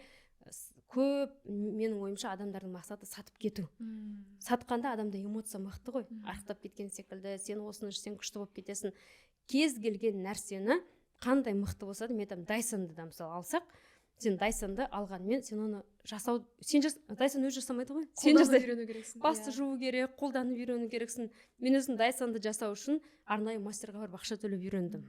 Себебі өзім жасай алмадым. Тура мейкап секілді. Сен қанша сол косметиканы сатып алсаң да, профессионал секілді бояна алмайсың. Сондықтан сетевойға деген негатив біріншіден неге келеді? Адам сатып алады да, жауапкершілік, енді ол да кінәлі емес негізінде. Менің ойымша қолдау факторы жоқ. Қолдау жоқ. Ал өзімде де енді елдерді сөкпей қойын, өзім қатты қарсы сетевойға деген сондай бір негативный адамдардың бірі болғам, күлетімін сол жақта жасап жүретін адамдарға. Бірақ мен өзім мәселемді шештім. Мен дұрыс жерге түстім деп ойлаймын. Маған бірдеңке сату мақсаты болған жоқ. Мен де айттым, маған сата салыңызшы деген. Жоқ, Назгүл, біз ештеңке сатпаймыз. Сен су ішіп үйрен бірінші. Деп сондай қатты, мен өзім продажада. Құндылықтар, құндылықтар. Сен мына кісілермен таныс, мен мынау Айгуля, мен бүйтіп айтамын, менде уақытым жоқ деймін. Қалай уақытың жоқ? 4 баласы бар, Айгуляның уақыты бар деген сондай нәрселердің бәрі маған қатты әсер етті. Шынымен ғой, Назгүл, балаң күйеуің жоқ, неме уақытың жоқ? Кел давай деп комьюнити ортаға келудің арқасы, мысалы, көзқарасымды өзгертті. Жақсы жаққа сетевой деген ол бүйтіп тістеп алатын нәрсе емес екен ғой. Менен ешкім ақша сал деп айтқан жоқ. Маған солай болып көрінетін да. Сол үшін негізінде бұл жерде нәтиже де бар, ақша да бар. Дұрыс тамақ іше отырып, басқаларға көмектесе отырып дейсіз ғой. Дұрыс тамақтанып, көмектесіп, бірақ бұл жерде ең басты мақсат сату болмау керек. Мен ол адамды нәтижеге жеткізем. Ойлаңызшы, мен өзім мамама 40 килограмм арықтатуға көмектестім. Әрине, менің мамам нәтиже алғанда бүкіл біздің туыстар, менің мамамның құрбылары, өздері үшін келді деңізші. Бәрі өздері маған айтты, қалай ол кісі сол нәтижеге жетті. Шок. Сенген жоқ дұрыс тамақтануға. Себебі бүйтіп айтатын, жарайды, сені қойшы, жассың, арықтай салдың, жүгіре салдың. Ал қалай адам 55-ке келіп, қалай өзің? Ол арықтау бір, екіншісі ол кісі кәдімгі аптеканың VIP клиенті болатын. Шыны керек, мынандай бір кейс бар, іші толған. Ауырмайтын жері жоқ қой. Күнде маған кешке звондайды, ана жерім ауырады, мына жерім ауырады. сонда мен ол кісіден күліп сұрайтынмын, ауырмайтын жерім бар ма? Шын айта салшы деп, енді Назгүл, менде кірпігімнен басқа бар жерім ауырады, ол кейін прикол болып кетті. Басымнан сонда просто зашла комнатасына, су ішпейді, дұрыс тамақтанбайды, отырып жей береді, той десе бәрін қойып сол тойға барады, ол жерде тағы жейді. Мысалы кейін сол мамамның дұрыс тамақтану мәдениетін өзгерген, бәрі өмір салты өзгереді. Кейін жаяу көп жүретін болды, лифтға отырмайтын болды, бүйтіп жылдамдады, энергичный. Ең басты көзінде жанар пайда болды ғой, көзінің ішінде. Қалай сонда біз клеткадан тұрамыз ғой, біздің ағзамыз. Клетка өзі шақ нәрсе сұрайды, биш дейді соны. Жаяу жүр, спортпен шұғылдан, таза су бер маған, и сол клетчатка белоктарымыз бер дейді. А біз керісінше тұз, қант отыратын. Сонда Назгүл ханым бір сұхбатта айтыпсыз, сізден айтыпты, сен кімсің дегенде, сіз анамын, әйелмін, лидермін депсіз да, сосын артынан ойланып қалыпсыз, мен халыққа пайдасын тиіп жүрген тұлға емеспін бе деп. Сіз сонда осы дүниелерді айтып жатырсыз ба, жалпы халыққа қандай пайда беріп жатырмын деп ойлайсыз? Мен халыққа былай да, көп халыққа пайдам тиді ғой, жаңа арықтаттым, өте көп кеңесшілер өсірдім, өте мықты лидерлар өсірдім. Кейін менде мындай пайда болды да, мен тек қана арықтаумен былай ассоциация болып кеттім да, көп жерде арықтаумен ассоциация болып, себебі мен басқа жақтан кәсіпкерлер менен сұрайды да, қалай сіз осылай тез көтерілдіңіз, қалай дегенде мен түсіндім да, Назгүл, сен мүмкін басқа елге де керексің. Гербаевтан бөлек өте көп кәсіпкерлер бар. Дұрыс тамақтанудан бөлек мен өзімде бизнестік фишкалар көп. Өзім қарап отырдым, қазақ кәсіпкерлерінің ішінде өте көп адам кәсіпті ашады, жабылам деп ешкім ашпайды. Бәрі көтерілем, бай болам деп ашады. Осы тұрғыда сіз Шырақ деген стартап жоба аштыңыз, иә? Уже былай қарап тұрсаң, енді $1 миллион тапқан, 50 шақты елді аралап тастаған, Оскарыңызды алдыңыз, баланы тудыңыз, брендтің бәрін кидіңіз. Адамда материалдық потребность жабылғаннан кейін мен не істей алам деген бір адамның кішкене бір рухани дүниесі қылмың береді. Бәрібір де не істей алам, мен қалай пайдалы болам дегенде, Шырақ деген атпен стартап жоба аштыңыз. Оның мақсаты, инстаграмыңызды бақыласам, стартапер кәсіпкерлерге, жалпы бизнестағы адамдарға бағыт-бағдар беру, жолын ашу деп айтқан екенсіз. Сіздің ойыңызша, кәсіп ашқан кезде қандай қиындықтарға адамдар душар болады? Не нәрсеге көмектескіңіз келеді бұл жоба арқылы? Менің түсінгенім, ең бірінші, мысалы, көп кәсіпкерлер, біріншіден статистикаға сүйенсек болады, өте көп кәсіпкерлер алғашқы 3 жылда жауып қалады, қарызға кіреді. Ал көп кәсіпкерге қарап отырам, мысалы, кәсіпкер мен бизнесменнің айырмашылығы бар. Көп адам оны түсінбейді, кәсіпкермен екен деп 24 сағат жұмыс. Қандай айырмашылық? Бизнесмен деген делегировать ете біледі. Дер кезінде, ой, маған көмекші керек. Өзі фотоға түсіріп, өзі монтаж жасап, өзі товарын упаковать етіп жүрсе, ол бизнесмен емес. Не үшін адам бизнесқа келеді? Бостандық үшін келеді ғой, свобода. Балалармен, мен өзім сол үшін келдім, шыны керек, балалармен уақыт өткізгім келеді. Мен сағат 10:30-да магазин аралап жүретін мама болғым келді. 12-де, себебі мен бұрында ойлайтым, мен кәсіпкер болдым ғой, сол заманда 24 сағат былай айтқанда жұмыс жасағанда фитнес клубтардың сыртына қарап, 12-де фитнесқа баратын адамдар кім осы? Осы 11-де бір жерге кетіп бара жататын адамдар кім деп ойлайтым. Сөйтсем бизнесмендер екен ғой, немесе бизнесмен әйелдері. Бизнесмен болу, ол дер кезінде профессионал, өзіңе команда ала білу, бөлісе алу. Бөлісе алу, төлей білу, былай айтқанда. Ақшаңды да бөлісе алу. Точно. Ақшаны, ой, мен тұрш бай болбай, жоқ, сен 1 миллион табысқа жеткің келе ма, хотя бы 100 000 салып үйрен, бір адамға төлеу керек. Себебі бизнесмен деген, олигарх деген, ол адамдарға жұмыс беру. Сол менің бірінші миссиям бүкіл кәсіпкерлерге пайдам тисе, тек қана дұрыс тамақтану саласында емес, мен өзім түсіндім, мен мықты бизнес коуч ретінде, бизнесмен ретінде бөлісетін нәрсем өте көп. Ал Қазақстанда неге бай кәсіпкерлер болмасқа?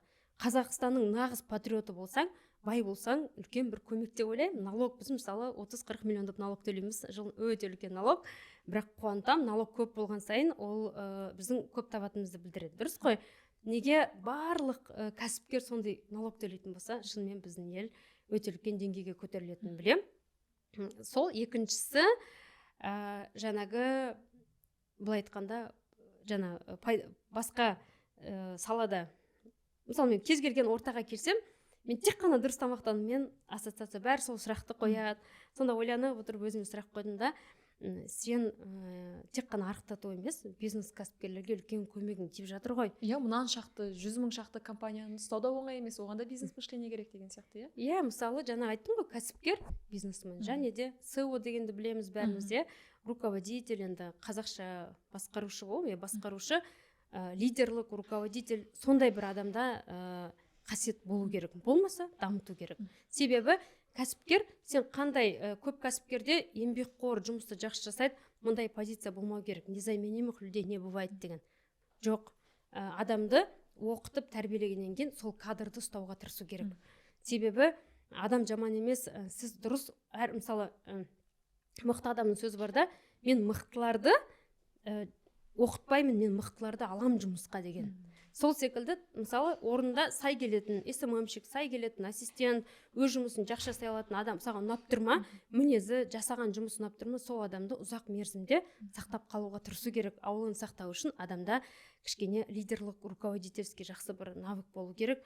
Сен сақ адам табам, незаменимых, жоқ, ол келмейді. Нағыз лидер олай жасамайды. Ол адам қалай жасайды? Ол адам біріншіден дұрыс задача беріп үйрену керек. Біріншісі дұрыс адамды табу керек. Мүмкін 10 адам арқылы. Мен өзім мысалы идеальный няня табу үшін 3-ші няняны таптым. Идеальный мобилограф табу үшін бір 6 мобилографпен жұмыс жасадым. Тура все бұл менің адамым деген кезде мен тоқтаймын да, өзімнің кішкене эгомды басам. Эго деген мысалы кеш қалса или сенің ойынан шықпай жатса, көп мазасызданатын кәсіпкерлер, олар өздері ол адамнан, орысша айтқанда, что хотят, сами не знают. Берілмеген оған задание. Ең басты мықты команда сізде. Команда 3 адам болсын, маңызды емес. Сатушы, СММщик, ассистент дейікші. Ол адамның өз задачасын білмесе, кез келген адам ақша үшін ғана жұмыс жасамайды. Ол, кстати, мен сөзім емес, Google'дың ақырғы зерттеуі бойынша адамның ақша 4-ші орында екен мотивация. Сонда андай жақсы комфортный жағдай керек адамға. Жақсы вайб керек, командный былай дух керек, иә. Дер кезінде продажа жақсы өсіп жатса, сауда жақсы болып жатса, бір мотивация беріп қою, сыйлық беріп қою, премия, мақтап қою. Ондай жағынан сіздің қолыңыз ашық деп естідік. Енді маған аямай береді дейді айфондатып тұрып. Сол бір табиғи қасиетінде көмектескен шығар, бірақ соны үйреткім келеді адамдарға. Қазір енді айфон бермесеңіз де, ең бірінші сөзге былай айтқанда, сөзге қысған қалайша жадный болмау керек та. Менде бір тактика бар, тоже бөлісе кетейін. Хвалим публично, критикуем лично деген. Кез келген көп мен кәсіпкерлердің қатесін байқадым, өзінің эгосын көтергісі келе ма, не істеп отырсың деп, анда елдің көзінше все, сіз өзіңізді, адамыңызды жоғалтасыз. Ойламаңыз, штраф жасау, жұмыс жасамайды. Біздің қазақ деген өзі, біздің атымыз бостандықты білдіреді ғой. Ешқашан штрафпен, біз Япония секілді, Японияда көп нәрсе қорқынышпен тәрбиеленген, дұрыс қой. Бізде ешқашан японский порядок, мысалы мен өзім сұрамаймын ешкімнен. Бірінші біз жақсы көреміз мақтағанды. Бірақ критика, мұндай бутерброд деген метод бар, енді барлығына тоже кітабымда бұйырса жазам. Мақтаймыз, бір адаммен жұмыс, шынымен бір қателіктер жасап жатады ғой, адам болғаннан кейін жеке шақырамыз, елдің көзінше емес, мақтаймыз. Сенің осы проектларың күшті болды, осы витринаны жақсы жасадың, бірақ ортасына критика кіргіземіз. Но кеше бір клиент айтып жатыр, сен осай жасапсың, мысалы мен Магнумның не қазір болып жатқан, оны осындай жағдайға жеткізбеуге болар еді ғой. Айтып алғаннан кейін аяғында қайтадан мақтаймыз. Егерде, ол ақылды сотрудник болса, ол өзі қабылдап алады. Себебі адамдар жынды емес олардың бәрі. Ол кейбір адам кешігіп жүрсе де, жұмысын жасамай жүрсе, мүмкін әдейі жасап жүр. Соны байқамайсың, мүмкін оны жасап жатқан нәрсесін, мотивация өшіп қалады. Сондықтан Шырақ компаниясының тағы бір жасайтын жұмысы, өзі мотивация бере алмайтын адамдарға біз сол командамен, бізде сондай услуга болады бұйырса, тимбилдингтар не үшін жүргізіледі, прокачка, мотивация команданың. Өзіміздің енді 12 жылдық тәжірибені кез келген кәсіпкерге бөліссек дейміз, себебі команданы тек қана ақшамен емес, сондай жолдармен де ұстауға болады. Шынымен мен қазір естіп отырмын сізден, бізде енді бизнеста жүргеннен кейін, жолдасым бизнесмен болғаннан кейін мен де сол салада бүйтіп жүргеннен кейін көп білім аламыз әлемдік білімдерден. Қазір хит болып жатыр, HR капитал дейміз. 1-2 жыл бұрын 20 миллионға сатып жатты сол білімдерін. Соны біз алдық және сол ақпараттарды, тың ақпараттарды қазір сізден естіп отырмын.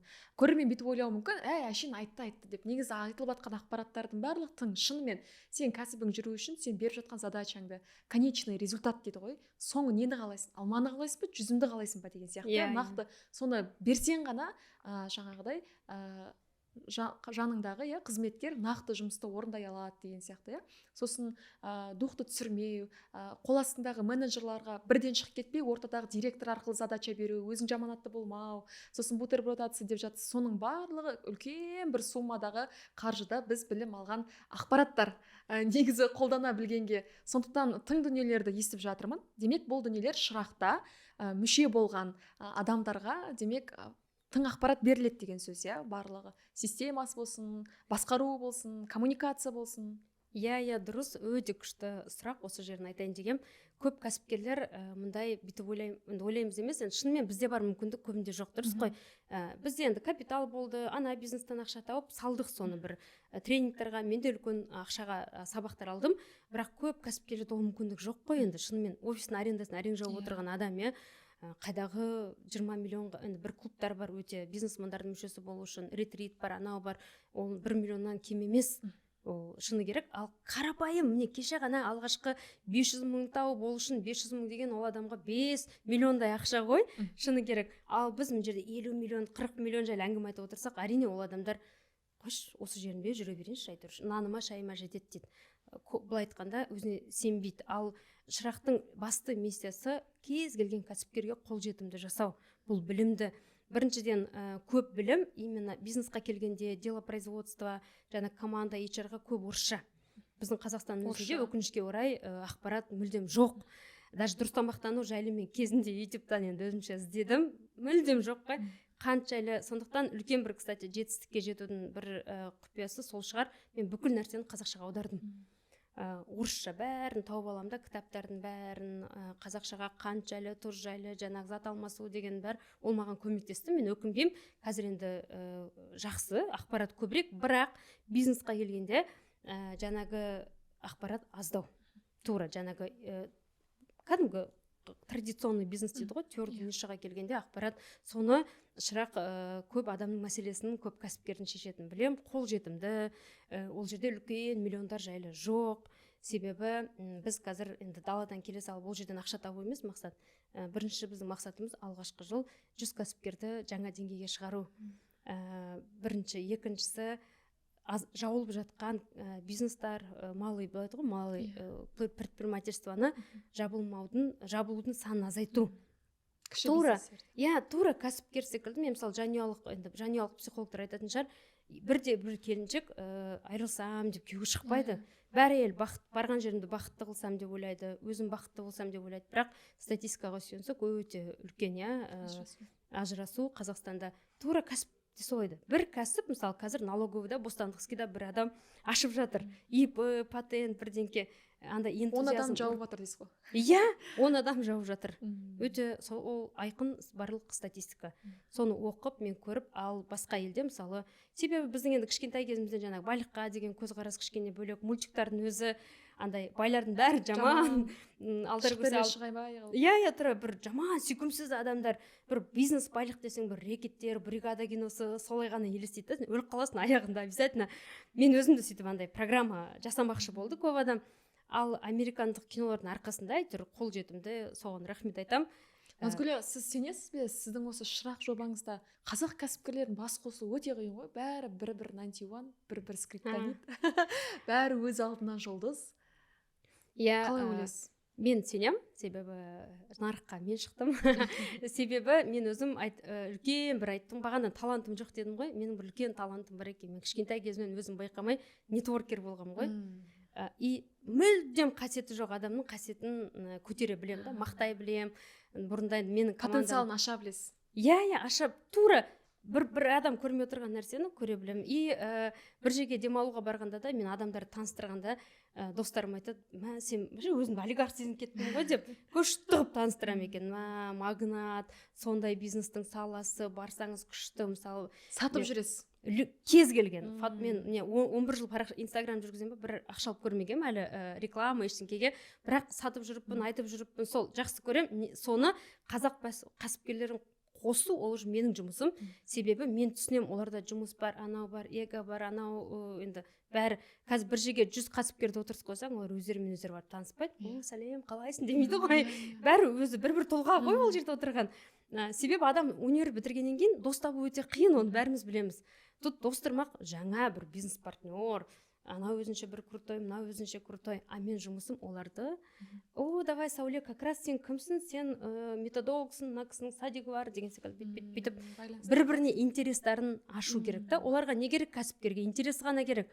Оған қандай проблема шешіп береді деп па? Иә, қыдырып жүретін уақыты жоқ. Тек қана есеп маған 25 жасында сол риэлторский бизнесте қиналып жүргенде талай бірден счеттарым жабылды, енді ондай бар.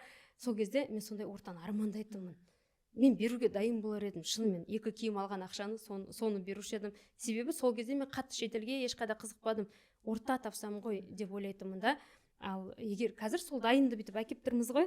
Нарыққа теңізші. Иә, әкеп тұрмыз, қымбат емес, ол ортаға кіріп достар табу, мысалы қазақша көп қазір Дубайда жасап жатыр, Қазақстанда да бар шығар, гала ужиндар жасайық деген бізде ой бар.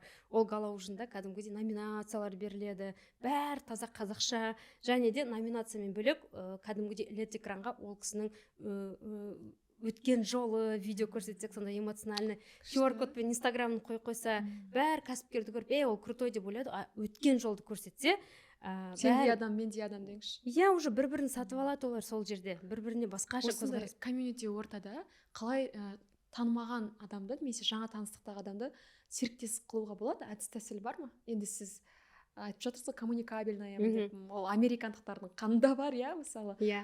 Кез келген бизнесті алсаң, жаңа коммуникация маңызды деп жатады. Қалай соны айналдыруға болады? Серіктестікке немесе қызметтікке сіздің ойыңызша?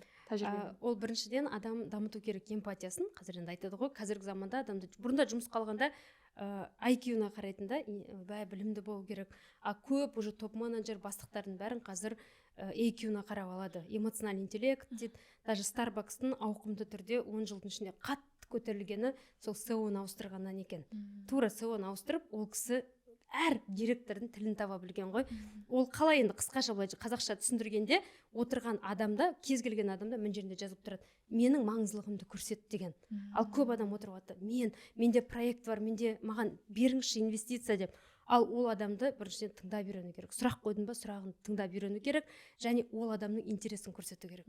Кез келгенге оның интересі қызықты басында. Пока сен оған, ол саған брат, сват, дос емес қой.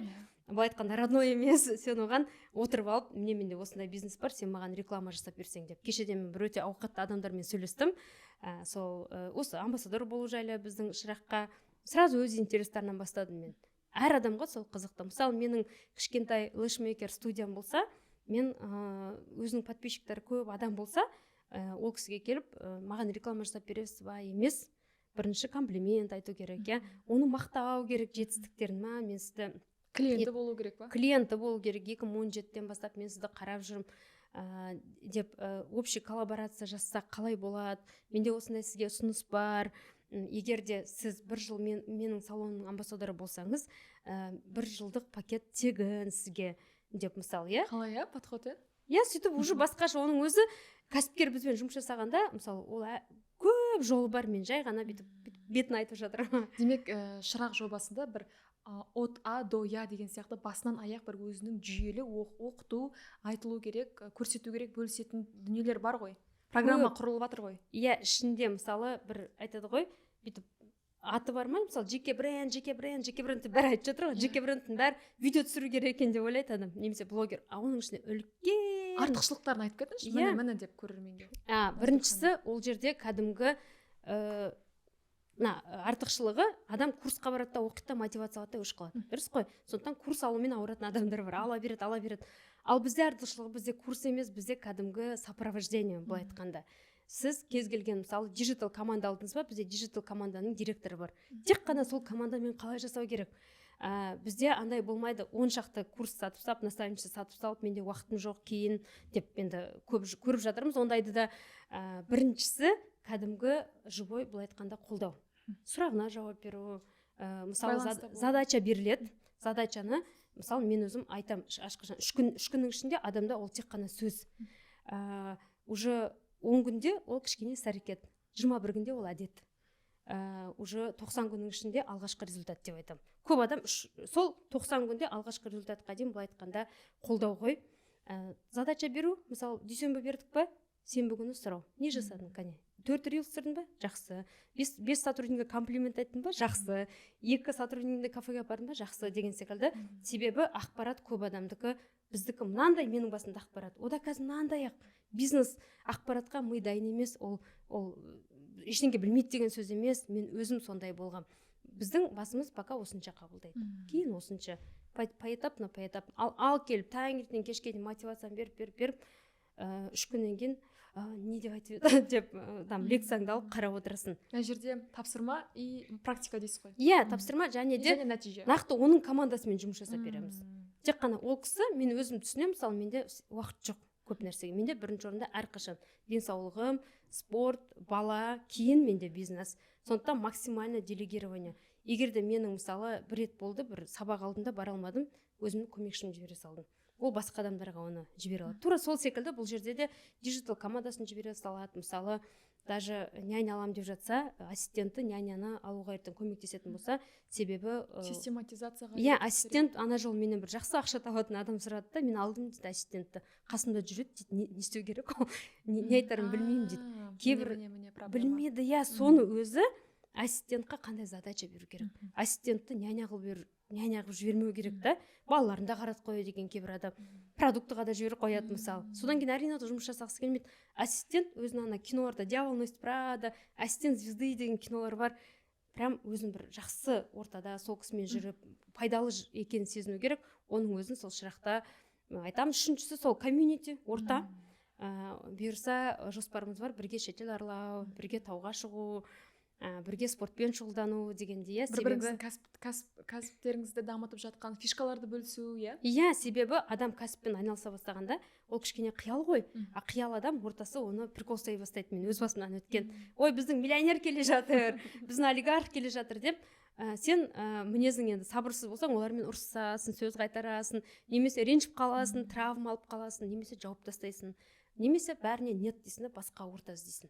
Сол кезде адамға басқа өз секілді мен өзім қиналдым, шыны керек. Мен болды бай болам деп енді суббота сайын шыны керек тойды азайттым, қыдыруды азайттым. Андай елдер музыка тыңдап отырса қыздарға өшірші деп өзім тренинг тыңдап, әрине қызық көрінесің да, бірақ ешкім қолдамады да. Бірақ мен қолдайтын ортаны білдім, таптым оны, иә. Ол кісілерге де сондай орта керек деп ойлаймын.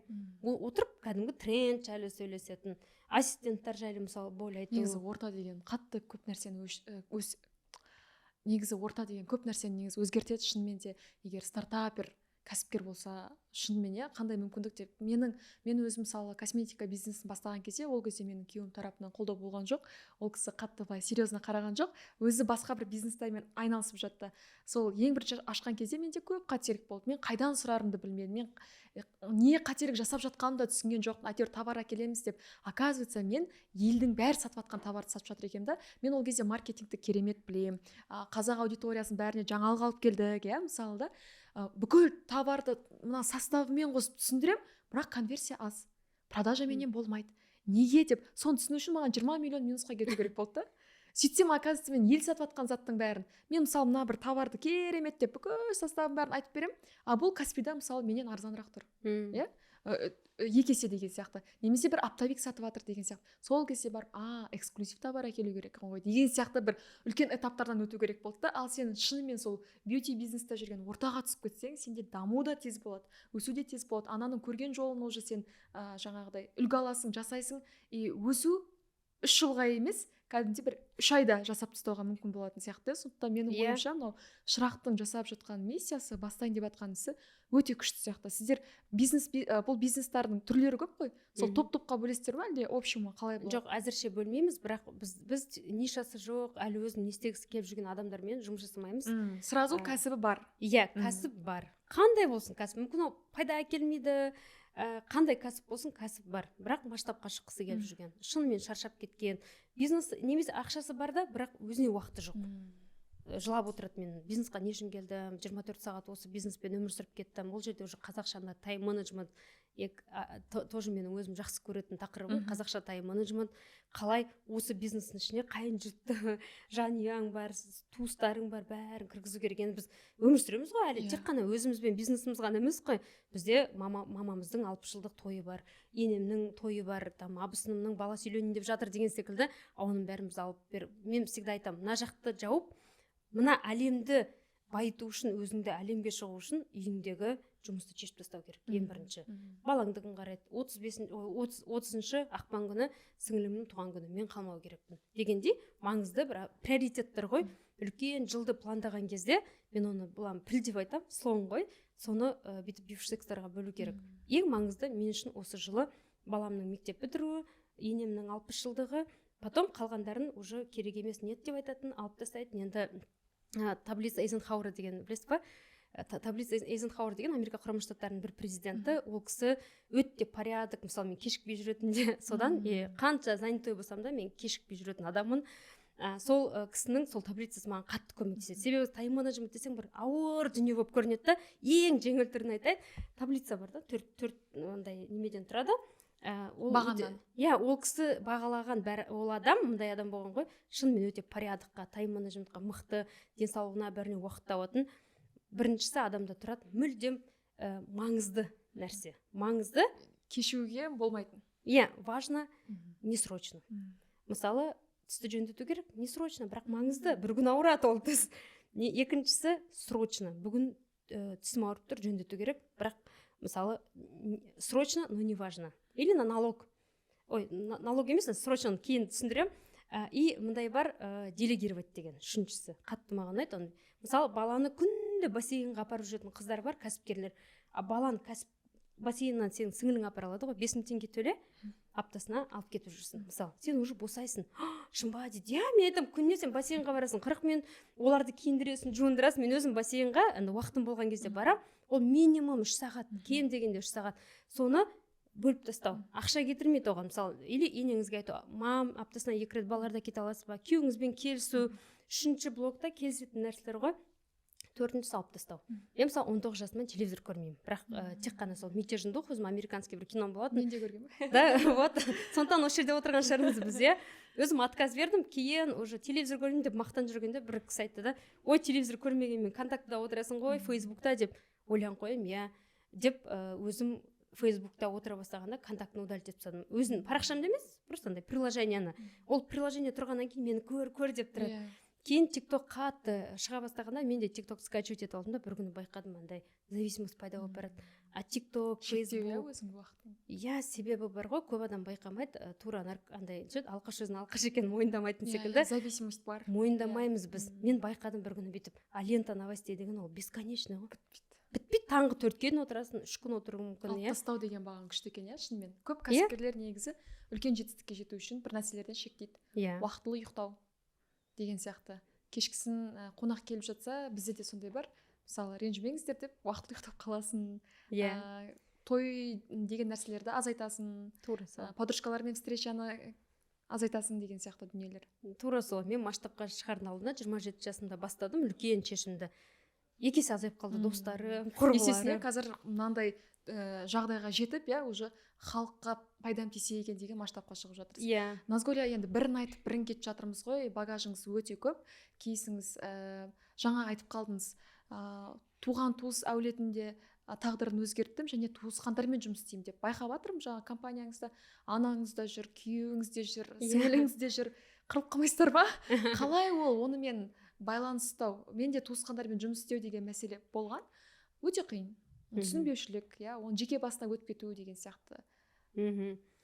Өте күшті. Маған да біздің қазір командада Құралай ханым, білесің шығар, сол кісі бізде жолдас екеуі жасап жатыр. Психолог Құралай ханым ба? Ол кісі енді ол құпия емес, бәр жерде айтады, сондықтан айта берейін. Мен қызыққаным дейді, Гербалайф, бизнес бәрі енді жақсы.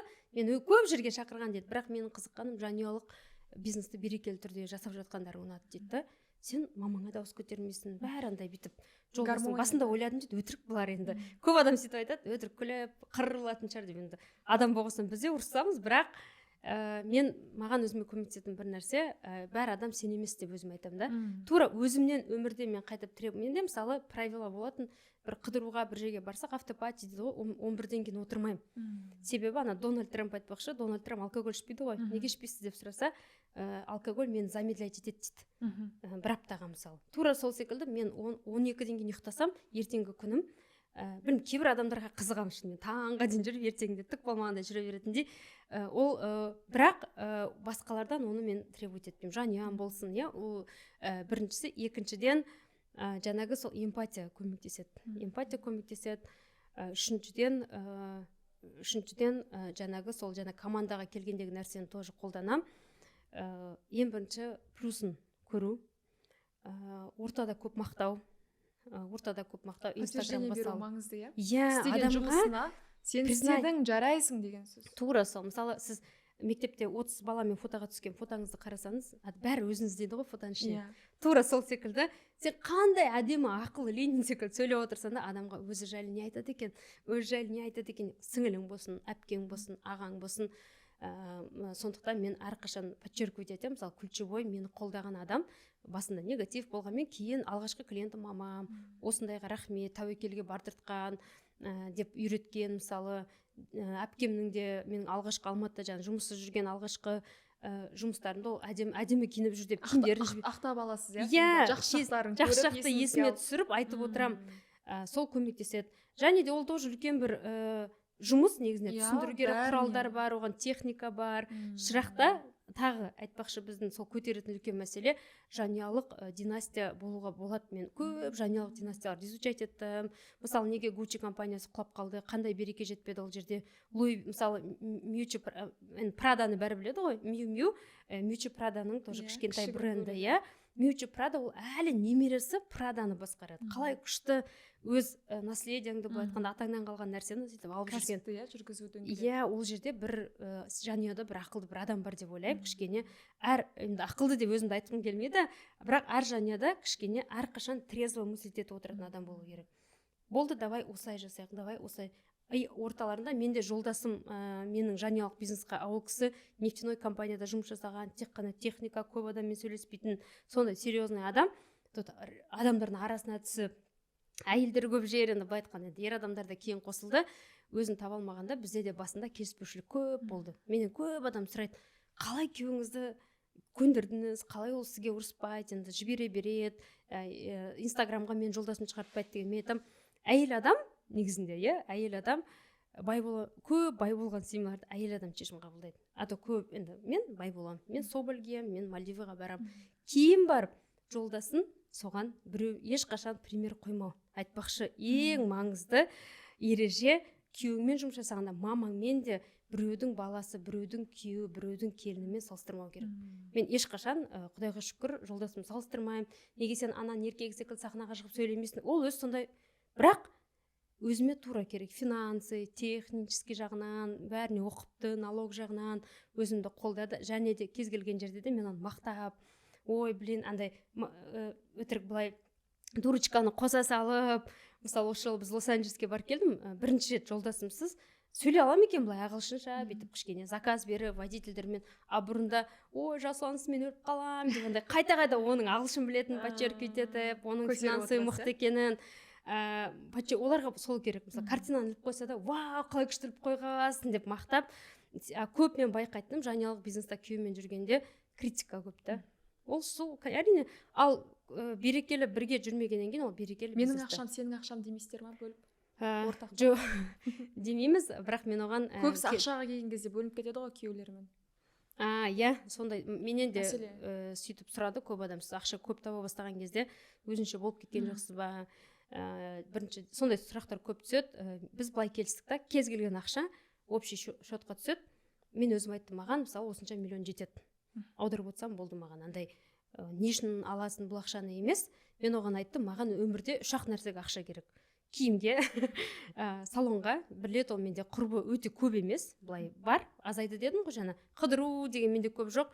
Тек қана мен айттым, сен білесің, мен торговый центрға барамын, киім аламын, балаларға киім аламын, үйге бірдеңке аламын, басқа менде қажеттіліктеріңді жабатын ақшаны болды. Свободно беріп отырса, әйтпесе ортақ дейсіз ғой, береке, бөлінбеген жерде береке бар. Именно еще жолдасым ақшаны беріп қойған себебім, маған да көп келіншектер айтты, сен бұл ақшаны күйеуге шықпай тұрып тауып жүрдің ғой, қалай сен счеттық ақшаны бәрін сеніп бере салдың, ер адам ақша көтере алмайды ғой, бірдеңке деген. Мен біріншіден болатын нәрсе ол всегда қандай жағдайда болсын. Екіншіден ер адам кішкене сезіну керек та, власть деген нәрсені. Мен өзім сондайды ұстанамын, енді көп адам келіспеуі мүмкін. Ақшасы екен. Ақшаны мен үшін ақша табу қиын деп өзім ойламаймын, бірақ ақша оның қолында тұрып, жан маған 1 миллион аударсашы десең, андай қазір деп андай өзім бір еркектік немесі көтеріп қалатын секілді. Сосын ол кісі ақшаны жақсы істейтін шығар бәлкім. Ол жоқ деп. Біз енді мен өзім эмоцияны адамдарымыз ғой біз. Тура солай. Кішкене ол тоқтай тұр, давай ойланайық, қазір мен көрейін деп. Енді ер адам болғаннан шығар, эмоцияға беріп кетпейді. Себебі бүкіл ақша мен қолымда тұрса, мен сендей молдан шықпай жүре беруші едім. Ақшаны бәрі таратасыз ғой. Айтарыңыз өте көп. Жалпы Forbes-қа кіру мақсатымыз деп визуализация жасап жатыр екен шырақ жобасымен. Forbes-қа кірудің маңыздылығын атап өтіңізші. Неге Forbes-қа кіру керек?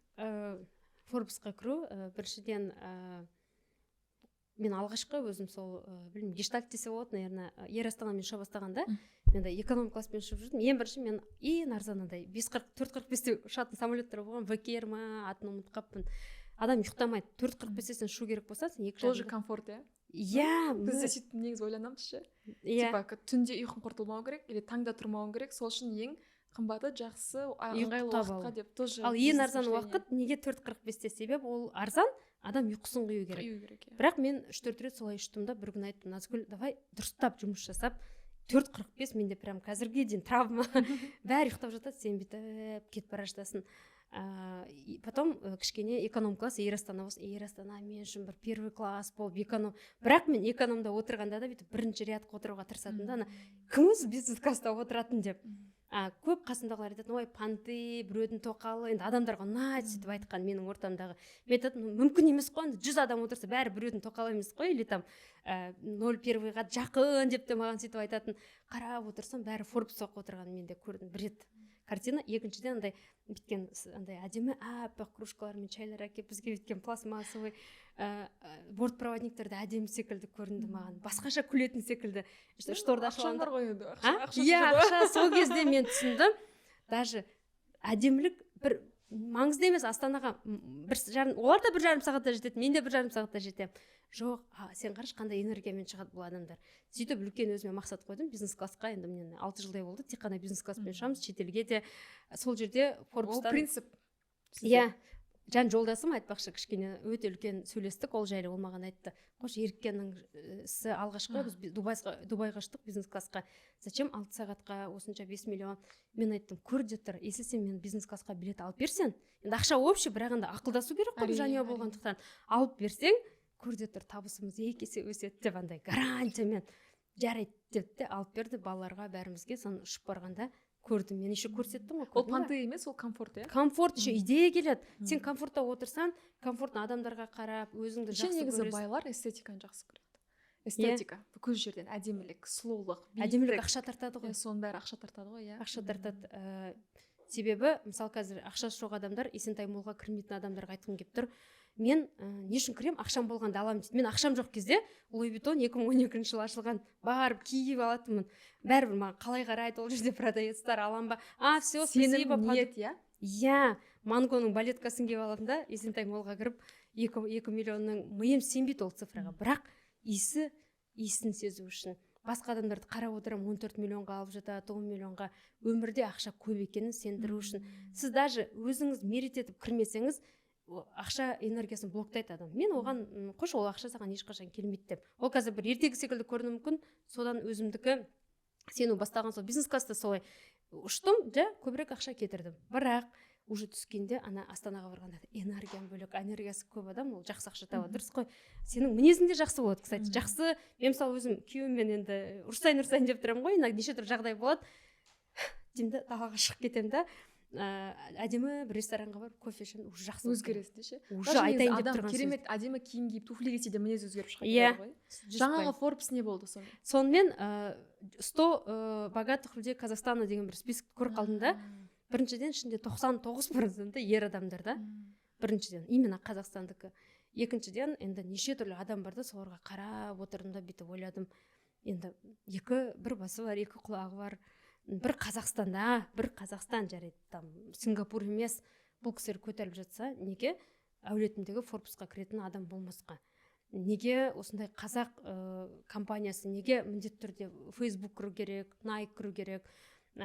Еще маған бір Ала Йога деген компанияның қатты историясы ұнады да.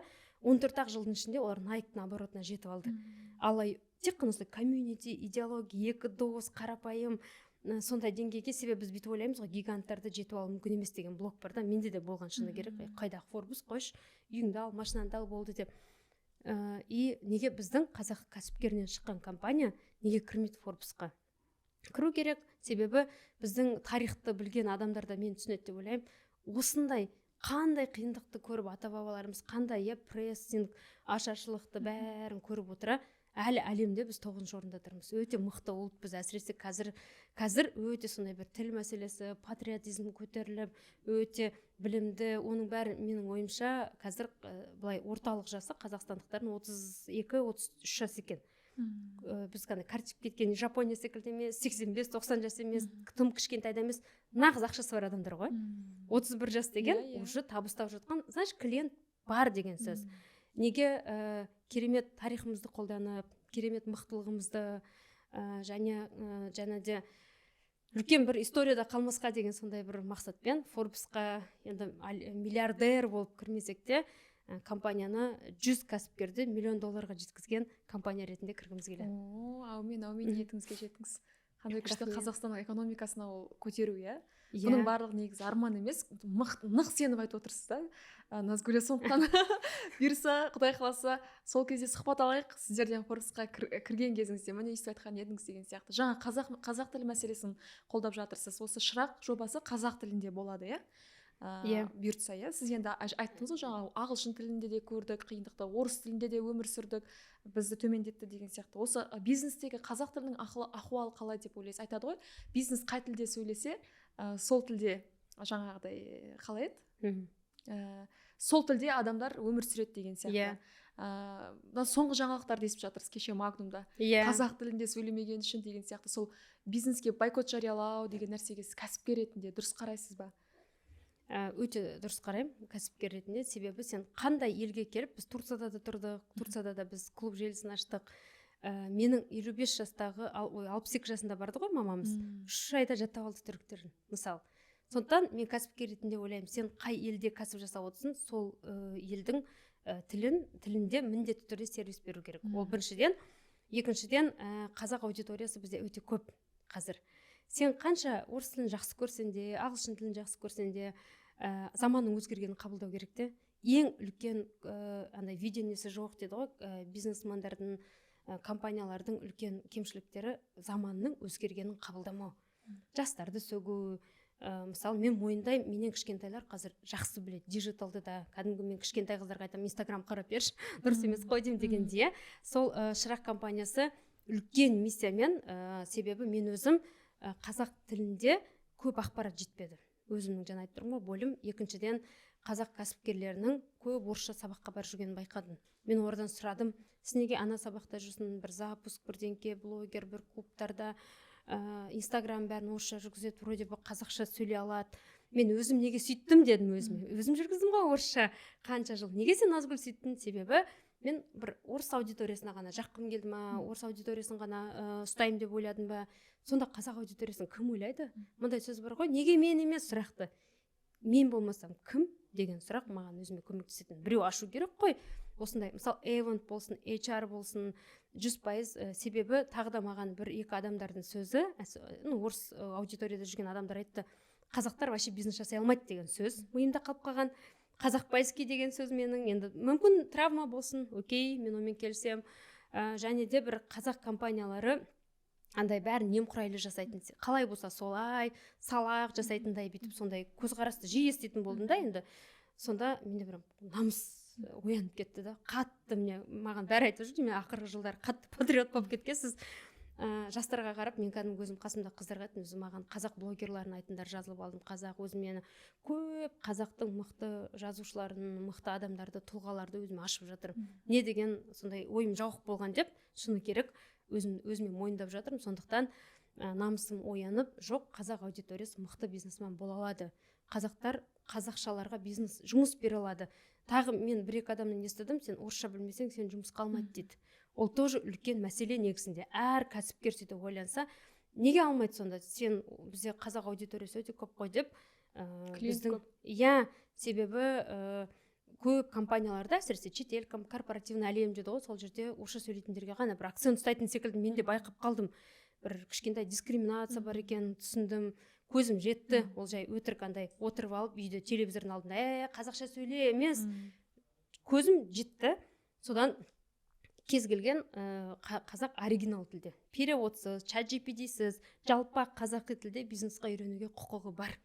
Кәдімгідей отырып, андай 5-ші этаждан отырып, 1-ші этаждағы емес, кәдімгі бір түсіп, давай осылай жасайық. Бүгін осылай, себебі неше түрлі сөздер бар қазір, трафик, KPI, маржа, ол не деген деп енді сұрауға да ұялатын адамдар бар ғой.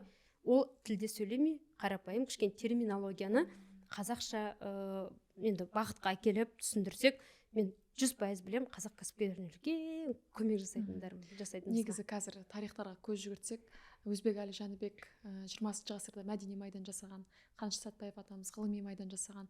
Сіз енді бизнес майдан жасайын деп жатырсыз ғой, қазақ тілінде сөйлеткізіп, қазақтардың басын құрап, әрқайсысын $100,000 шығаратын, 100 адам шығарғым келеді деп жатырсыз. Сол ниетіңізге жетіңіз, Назгүл ханым. Сізге егер 1 минут уақыт берілсе, және сол 1 минут уақытты әлем сіздің аузыңызға қарап тұрса, не айтар едіңіз? Бірінші айтушы едім, қандай жағдай болса да, қандай кәсіп бастап жатса ба, қандай жағдай болса да, өзіңіздің фанатыңыз болу керек. Өзіңіздің кішкентай ішіңіздегі бір сенімге, ішіңіздегі сеніміңізді өшірмеңіз. Біздің шырақтың да девизі, логины сондай, шырағың ешқашан өшпесін. Ішіңдегі мақсатың, бір адамның құқығы жоқ сені өшіруге. Тек қана өзіңді өшіресің. Сондықтан ешкім әлем саған сенбей жатса, өзіңе сен, өзіңе мақсат қой. 100 мықты адамның тарихын білу керекпін деп.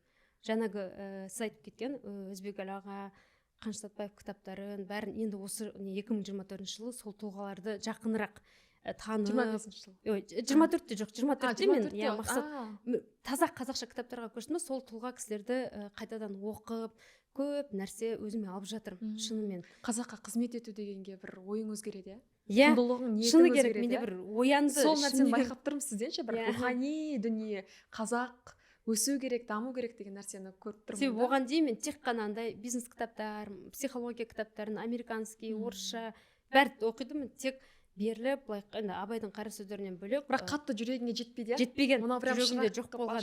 Мүмкін сол үшін де шығар Шырақ деген жобаңыздың қазір жүзеге асып жатқан. Сол Шырақты біз былай қарасаңыз, міне желтоқсан айында ғана ғой. Ал мен жаздан бастап сол қатты осы бағытта ол кісілер зерттеп, оқып, бәріне айтып жатырмын, сондай кісілер бар екенін. Керемет. Назгүл ханым, бізде енді бір сөйлеммен жауап бер деген Айдар бар. Сізге сұрақтар қоямыз. Бұл сұрақтарды біз барлық келген қонаққа қоямыз. Бірақ әртүрлі жауап аламыз. Енді сіздің варианттағы жауаптарыңыз бізге қызық болып тұр. Сіз үшін арманыңызға жеткізетін 5 қадам қандай? Сіздің тәжірибеде? 5 қадам. Біріншісі зона комфорттан шығу. Себебі біз адамбыз, пендеміз, бізде сана бар. Әрқашан бізде өмірде не қалдыр кетем, не айтам, мен жайлы ертең не айтады деп ойлап жүреміз. Енді үй жануар емеспіз ғой, бізде санамыз бар. Екіншісі, ең бірінші адамда денсаулықтан маңызды ештеңе жоқ. Себебі қазақта жақсы сөз бар, ауру қалса да әдет қалмайды деген. Әдетті жөндеуден әлемді өзгертпес бұрын, біреуді сөкпес бұрын, өзіңнің қандай жақсы жаман әдетінен құтылып жатсың, және қандай жақсы әдет өзіңе қалыптастырып жатсың деген. 5-еу, Үшіншісі, мен ойымша, сенде қазір тәлімгер болмаса, орта болмаса, жасанды жасауға болады. Жасанды тәлімгер деген мен үшін алғашқы мысалы оқыған кітаптарым Брайан Трейси, Дейл Карнеги, Робин Шарма, сол кісілердің кітабын оқып отырып өзім елестететінмін, мен ол кісілермен сөйлесіп отырмын деп. Жақсы атмосферада, сондықтан айтады ғой, баста жасалу керек ол нәрсенің бәрі. Кейін үлкен тәлімгерлерге ақша төлейтін деңгейге жеттік. Себебі адамға міндетті түрде тәлімгер керек. Себебі мықты чемпиондардың өзінде тренер бар ғой. Себебі адам өзін кішкене аяйды. Ал тәлімгер болғанда қамшылайды десе болады. Бесіншісі орта, бәрін шешетін орта. Мен мысалы қазір 3 қызым бар, өзім үлкен қыз балаға менің ойымша тоқшылықта өскенге қатты келсем. Себебі енді принцесса секілді өсуге құқықтары бар, әдемі киім кию керек, сапалы киім. Ол үшін мысалы жақсы мектепте оқытатын себебім, жақсы дворды таңдаған себебім, жақсы районды, бәрі жақсы ортада өстін, жақсы тәрбиелі қыздардың ортасында. Жоқшылықты көрмесін. Даже ол маған ол ситуацияға пример болған Кейт Миддлтон деген қарапайым ақсүйек емес қыз Англияның принціне күйеуге шығады ғой, Уильямға. Мен оны тоже кішкентай кезімнен көрген, жақсы көретін. Ол неге екеуі сол колледжде оқымаса жолықпас еді. Ол колледжге оқытқан оны кім? Әкесі, қарапайым жанұядан шыққан кісі, почтовой бір бақытта байып көтеріліп өзінің мақсаты болған, мен қыздарымды принцтер оқитын жерде оқытамын деп. Бірақ кім ойлаған қазір королева болайын деп жатыр бұйырса Кейт Миддлтон. Тура сол секілді менің қыздарым енді королева, принцесса өздері біледі. Ең бастысы жақсы орта. Бәрін шешетін жақсы орта. Сондықтан жақсы мектепте, жақсы ортада жүруге, жақсы нәрсе көруге, жақсы контенттің өзін пайдалануға тырысу керек. Мінез құлық өзгереді деп ойлайсыз ба? Өзгереді. Мінез бітеді ғой, мысалы мінез бар, мінез құлық поведение ғой, бізде. Поведение, оны мен өзім психология кезінен білем, адамды жасайтын әдет. Мысалы, орысша айтқанда, привычки формируют судьбу, судьба формирует нашу жизнь. Сондай сөз бар. Сондықтан мінез құлық өзгеретініне мен сенем. Бірақ көп адам өмір оны сындырып әкеп өзгертеді. Мысалы, кейбір адамдарға өзгеру үшін қатты сыну керек. Мүмкін бір банкрот болу керек, жақсы өмірде бір жағдай болу керек. Но менің өзімнің бәріне айтатыным, сол деңгейді күтпеңіз, біреу өмір сізді сындырған. Қазір эгоңыз болсын, мінезіңіз болсын, қандай адам жүрегін ауыртатын сөз айтатын адамсыз ба, жеңілден қаламын. Мысалы, көп адам айтады, мен мінезім сондай, бетіне айтқанды жақсы көрем. Мінез деген ол тура қол секілді, мен қолым бар екенде бәрін ұра бермейміз ғой. Тура сол секілді сөз сүйектен өтеді, ойланып, талған ауыл үшін, сабырға келу үшін, айланып келгенде өзің бақытты болу керексің. Себебі бақытты адамдар мінезін өзгертуге оңайырақ деп ойлаймын. Жаңа істерді бастаудан қорқатын адамға не дер едіңіз? Сізге көп кездесетін шығар бұндай ситуация. Стартапер, немесе компанияңызға енді бастап жатқан жобадағы адамдар. Оған өте көп нәрсе айтуға болады, бірақ қысқаша тоже бір өзім кітаптан выбор деген концлагерьде тірі қалған кісі жайлы кітап бар. Соның өзінің жазған, қазір өте әлемге танылы психотерапевт, қателеспесем, сол кісінің сөзі бар. Әлемге танылы деп айтып отырмын, қанша кітап жазды, бірақ ол 51 жасында ма келеді. Оқи алмай қалған кезінде, содан кейін оқып, потом докторантураға ма, оқуға, былай айтқанда, тапсыруға шешім қабылдағанда өзінің немесіне мұғалімнен келіп сұрайды. Яс шығар, жасым 50-ге келді. Мен оны қазір түссем дейді, оған 5 жылдан кейін мен жасым 56-ға келеді. Мүмкін бастамай қоям дегенде, ана айтқан кісінің сөзі маған қатты өтті. Сен докторантураға түссең де, түспесең де 5 жыл өтеді деп кетеді. Сен по-любому 56-ға келесің ғой. Бірақ 56-ға келгенде қандай адам боласың? Сен уже бір үлкен бір птичка қоя аласың, мен жасадым деген. Ал жасамасаң да 56-ға келесің, бұйырса, жасасаң да. Сол менің ключевой сөзім, кез келген бастап жатқан адамға, сен жасасаң да, жасамасаң да 5 жыл өтеді де кетеді, көзді жұмғанша.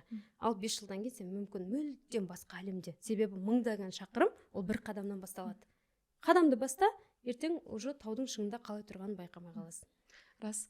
Біз әртүрлі статустарға иеміз, әйел, ана, кәсіпкер деген сияқты. Сіз қайсысын бірінші орынға қоясыз? Жаңағы мінез секілді айтпақшы, жылда да приоритеттер өзгереді. Мен кезінде құрбыны бірінші орынға қоятын. Менде университет кезінде өте көп құрбы болған. Кәдімгі қайсысын күйеуге шықсам кімді подружка қылып қоямын деген мәселем болған. Жылдар келе адамда приоритет өзгереді екен. Кейін мен кәсіпті қойдым. кәсіпті қойып денсаулығым әйел бәрі болған, сондықтан мен мүмкін наверное күйеуге шықпай жүрдім. Кейін 30 жасқа дейін тұрмысқа шықпадыңыз. Иә. Кейін күйеуге шыққанда мен әйелдікті бірінші орынға қойдым. Себебі маған байлық, әлемнің признательствосы не керек, егер мен үйімде береке жасай алмасам. Егер үйімде күнде ұрысатын болсам, өтірік әдемі болып жүргенім кімге керек деп, үйдегі мәселе шешіледі. Мысалы, бір жаққа кету керек болсам, міндетті түрде тамақ, үй жиналып деген секілді, бір ер адамға не керек, бір комфорт, тазалық, сондай болып тұрса екен деген мақсат. Кейін барып әйелдіктің былай үйіңдегі жағдайды бір ретке келтірген соң? Келтірген соң барып ары қарай. Қазір қай рөлді қоясыз? Қазір әйел мен ана, кейін кәсіп. Өзіңізді 3 сөзбен сипаттасаңыз? 3 сөзбен еңбекқорлық және қазір патриоттық сипаттауға келе ме? 3 сөзбен қалай айтсам болады? Патриот мен болады. Өте жақсы көремін өз елімді. Мен сенбеймін, байыған сайын адамдар Қазақстаннан қашады деп айтады ғой. Жоқ, мен өзім қанша олигарх болып Форбсқа кірсем де, мен өз елімді сатпаймын. Өз елімде тұрам, жақсы көрем. Қандай болса да өзінің минустарымен, плюстарымен, себебі тарихымызды білем, өзіміздің ұлтты, туысшылдықты, сондықтан шынымен патриотпын деп айтамын. Сондықтан үшіншісі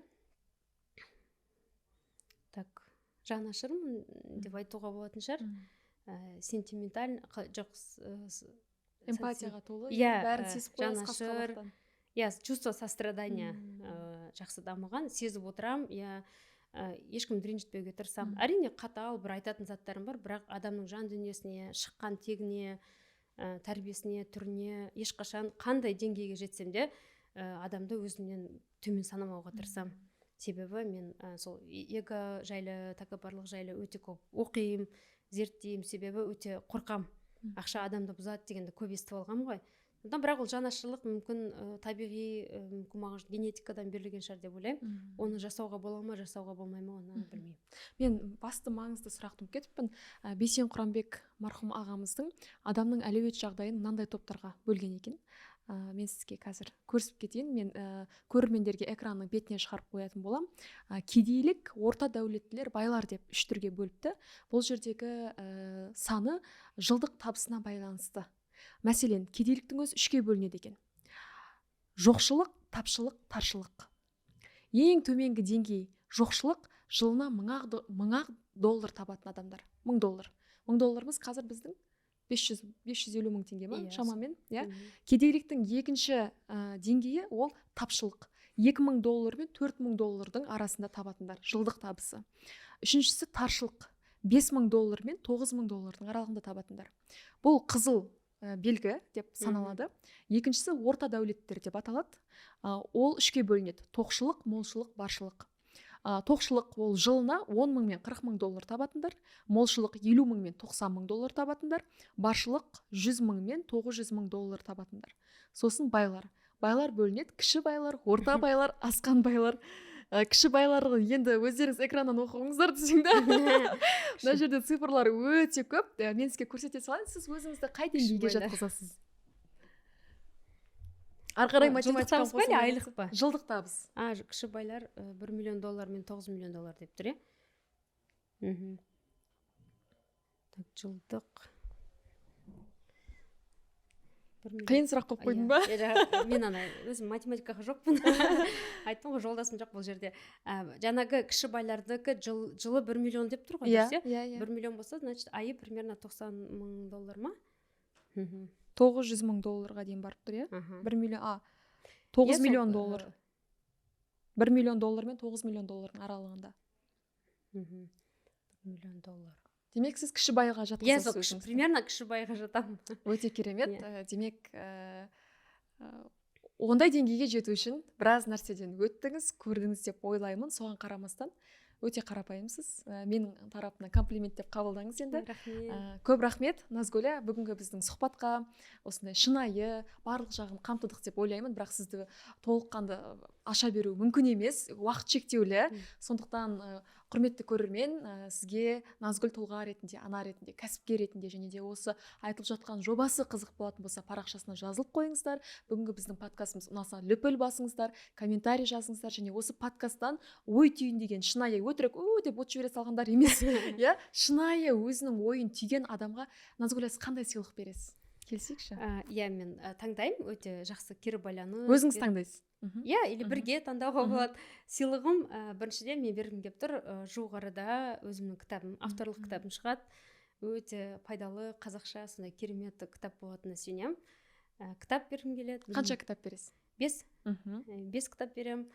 Және де енді білесіздер, мен дұрыс тамақтанудың өте жаңағы естідіңіздер, дұрыс тамақтануға қадам бастаймын, өзгеремін, сымбатты боламын, сұлу боламын, жаз келе жатыр деген өзгеріс қалап отырған қыздар болса, бізде бүкіл Қазақстан бойынша жаңа айттым, бізде клубтар бар, соған абонемент сыйлағым келіп тұр. Ол бір абонементтің бағасы 60 мыңға таяу. Иә, 5 абонемент. Вау, не деген жомарттық. 5 абонемент, сонда 250 мың теңге. Одан бөлек кітап сыйлықтар беріп жатыр. Сондықтан құрметті көрермендер, қазақтың қызын қолдайық, я, таратыңыздар, бөлісіңіздер. Я, енді жаңа көп шырақ компаниясы жайлы сұрақтар болды, жауаптар болды, соған байланысты арнайы сыйлығымызбен келіп отырмыз. Енді бұйырса 21 сәуір күні бізде ашылу ресми түрде болады. Жақсы қонақтар шақырып жатырмыз, сондықтан сізге мынандай кішігірім өзіміз эстетика болды деп ойлаймыз. Қатты дайындалдық, осындай бокс, мына жерде ақпараттар, шақыру, парақшамыздың QR коды. Бағдаулет Жанерке дейді. Сізді шырақ компаниясы ресми ашылу салтанатына шақырамыз дейді. 21 наурыз, иә, осы? Так, мына жақта нелер бар екен, ашып көрсетейік. Негізі ашып көрсетсеңіз өзіңіз күшті болады, таныстырып ше негізі. Мына жерде бізде, жаңа мен айттым, бізде өзіміздің енді логин дема қалай дұрыс айтылады, өзіміздің логотиптеріңізбен. Иә, мысалы Nike-та бар ғой өздерінің, сол секілді шырағыңыз өшпесін, бақыттың көшпесін деген осындай шырақ деген, әрқашан шырағың жанып тұрсын деген сондай ниетпен, жақсы бір оймен, ChatGPT-дан емес, өзіміз ойлап жүректен шыққан сондай бір белгілері бар. Мына жерде енді әрине шоколад, печенье қолдан жасалынған. Айтпақшы, біз өте қазақ кәсіпкерлерін мен 10 жылдап қолдаймын. Тапсырыс бергенде тек қана қазақ кәсіпкерлерінен алуға тырысамын. Енді мүмкіндік бойынша кішкентай, үлкен, гиганттарды емес, кіші кәсіпкерлерді қолдауға шақырамын мен. Сондықтан мынау үйде көп балалы ана жасайтын арнайы сол жақтан тапсырыс жасадық. Кигузи. Енді әр қағазбен мына жерде біздің лого және де ұлттық құндылығымыз, иә? Иә, ұлттық құндылығымыз міндетті түрде, және мына сөздер барлық жерде бар. Енді әр кәсіпкерде сондай бір мақсат болса, ешқашан өшпеймін, тек қана алға деген. Мынау енді конференция, жақсы кітап оқып отырғанда әдемі қылып эстетика қылып жағып отыратын сондай шырақ дейсіз ғой. Шырақтың белгісі, бұйырса болашақта арнайы логосымен свечилар, шырақтың жасаймыз деген ойымыз бар. Көп рахмет, Назгүл ханым. Прям күшті сыйлық. Және біз кішігірім Шуақ Flowers компаниясының атынан Назгүл, сізге көп рахмет. Құшағыңыз әрдайым гүлге толсын, миссияңыз, арман мақсаттарыңыз орындала берсін деген мақсатта сізге сыйлаймыз. Рахмет. Және де біздің спонсорымыз, менің сүйікті компаниям, Korean Buyers компаниясының атынан осындай кішігірім сүйікті халал, интимді парфюм, SPF деген дүниелер сұлулығыңа жаңа дем бер деп сізге кішігірім кәдесый ретінде қорғайтпаңыз деп сыйлаймыз. Эстетика екен. Рахмет. Сізге де көп рахмет. Халыққа не дейсіз? Біріншіден өте қуаныштымын. Мен үшін мүлдем халықтың алдына шығу бірінші рет десем болады. Эксклюзив, иә? Алғашқы осындай подкаст.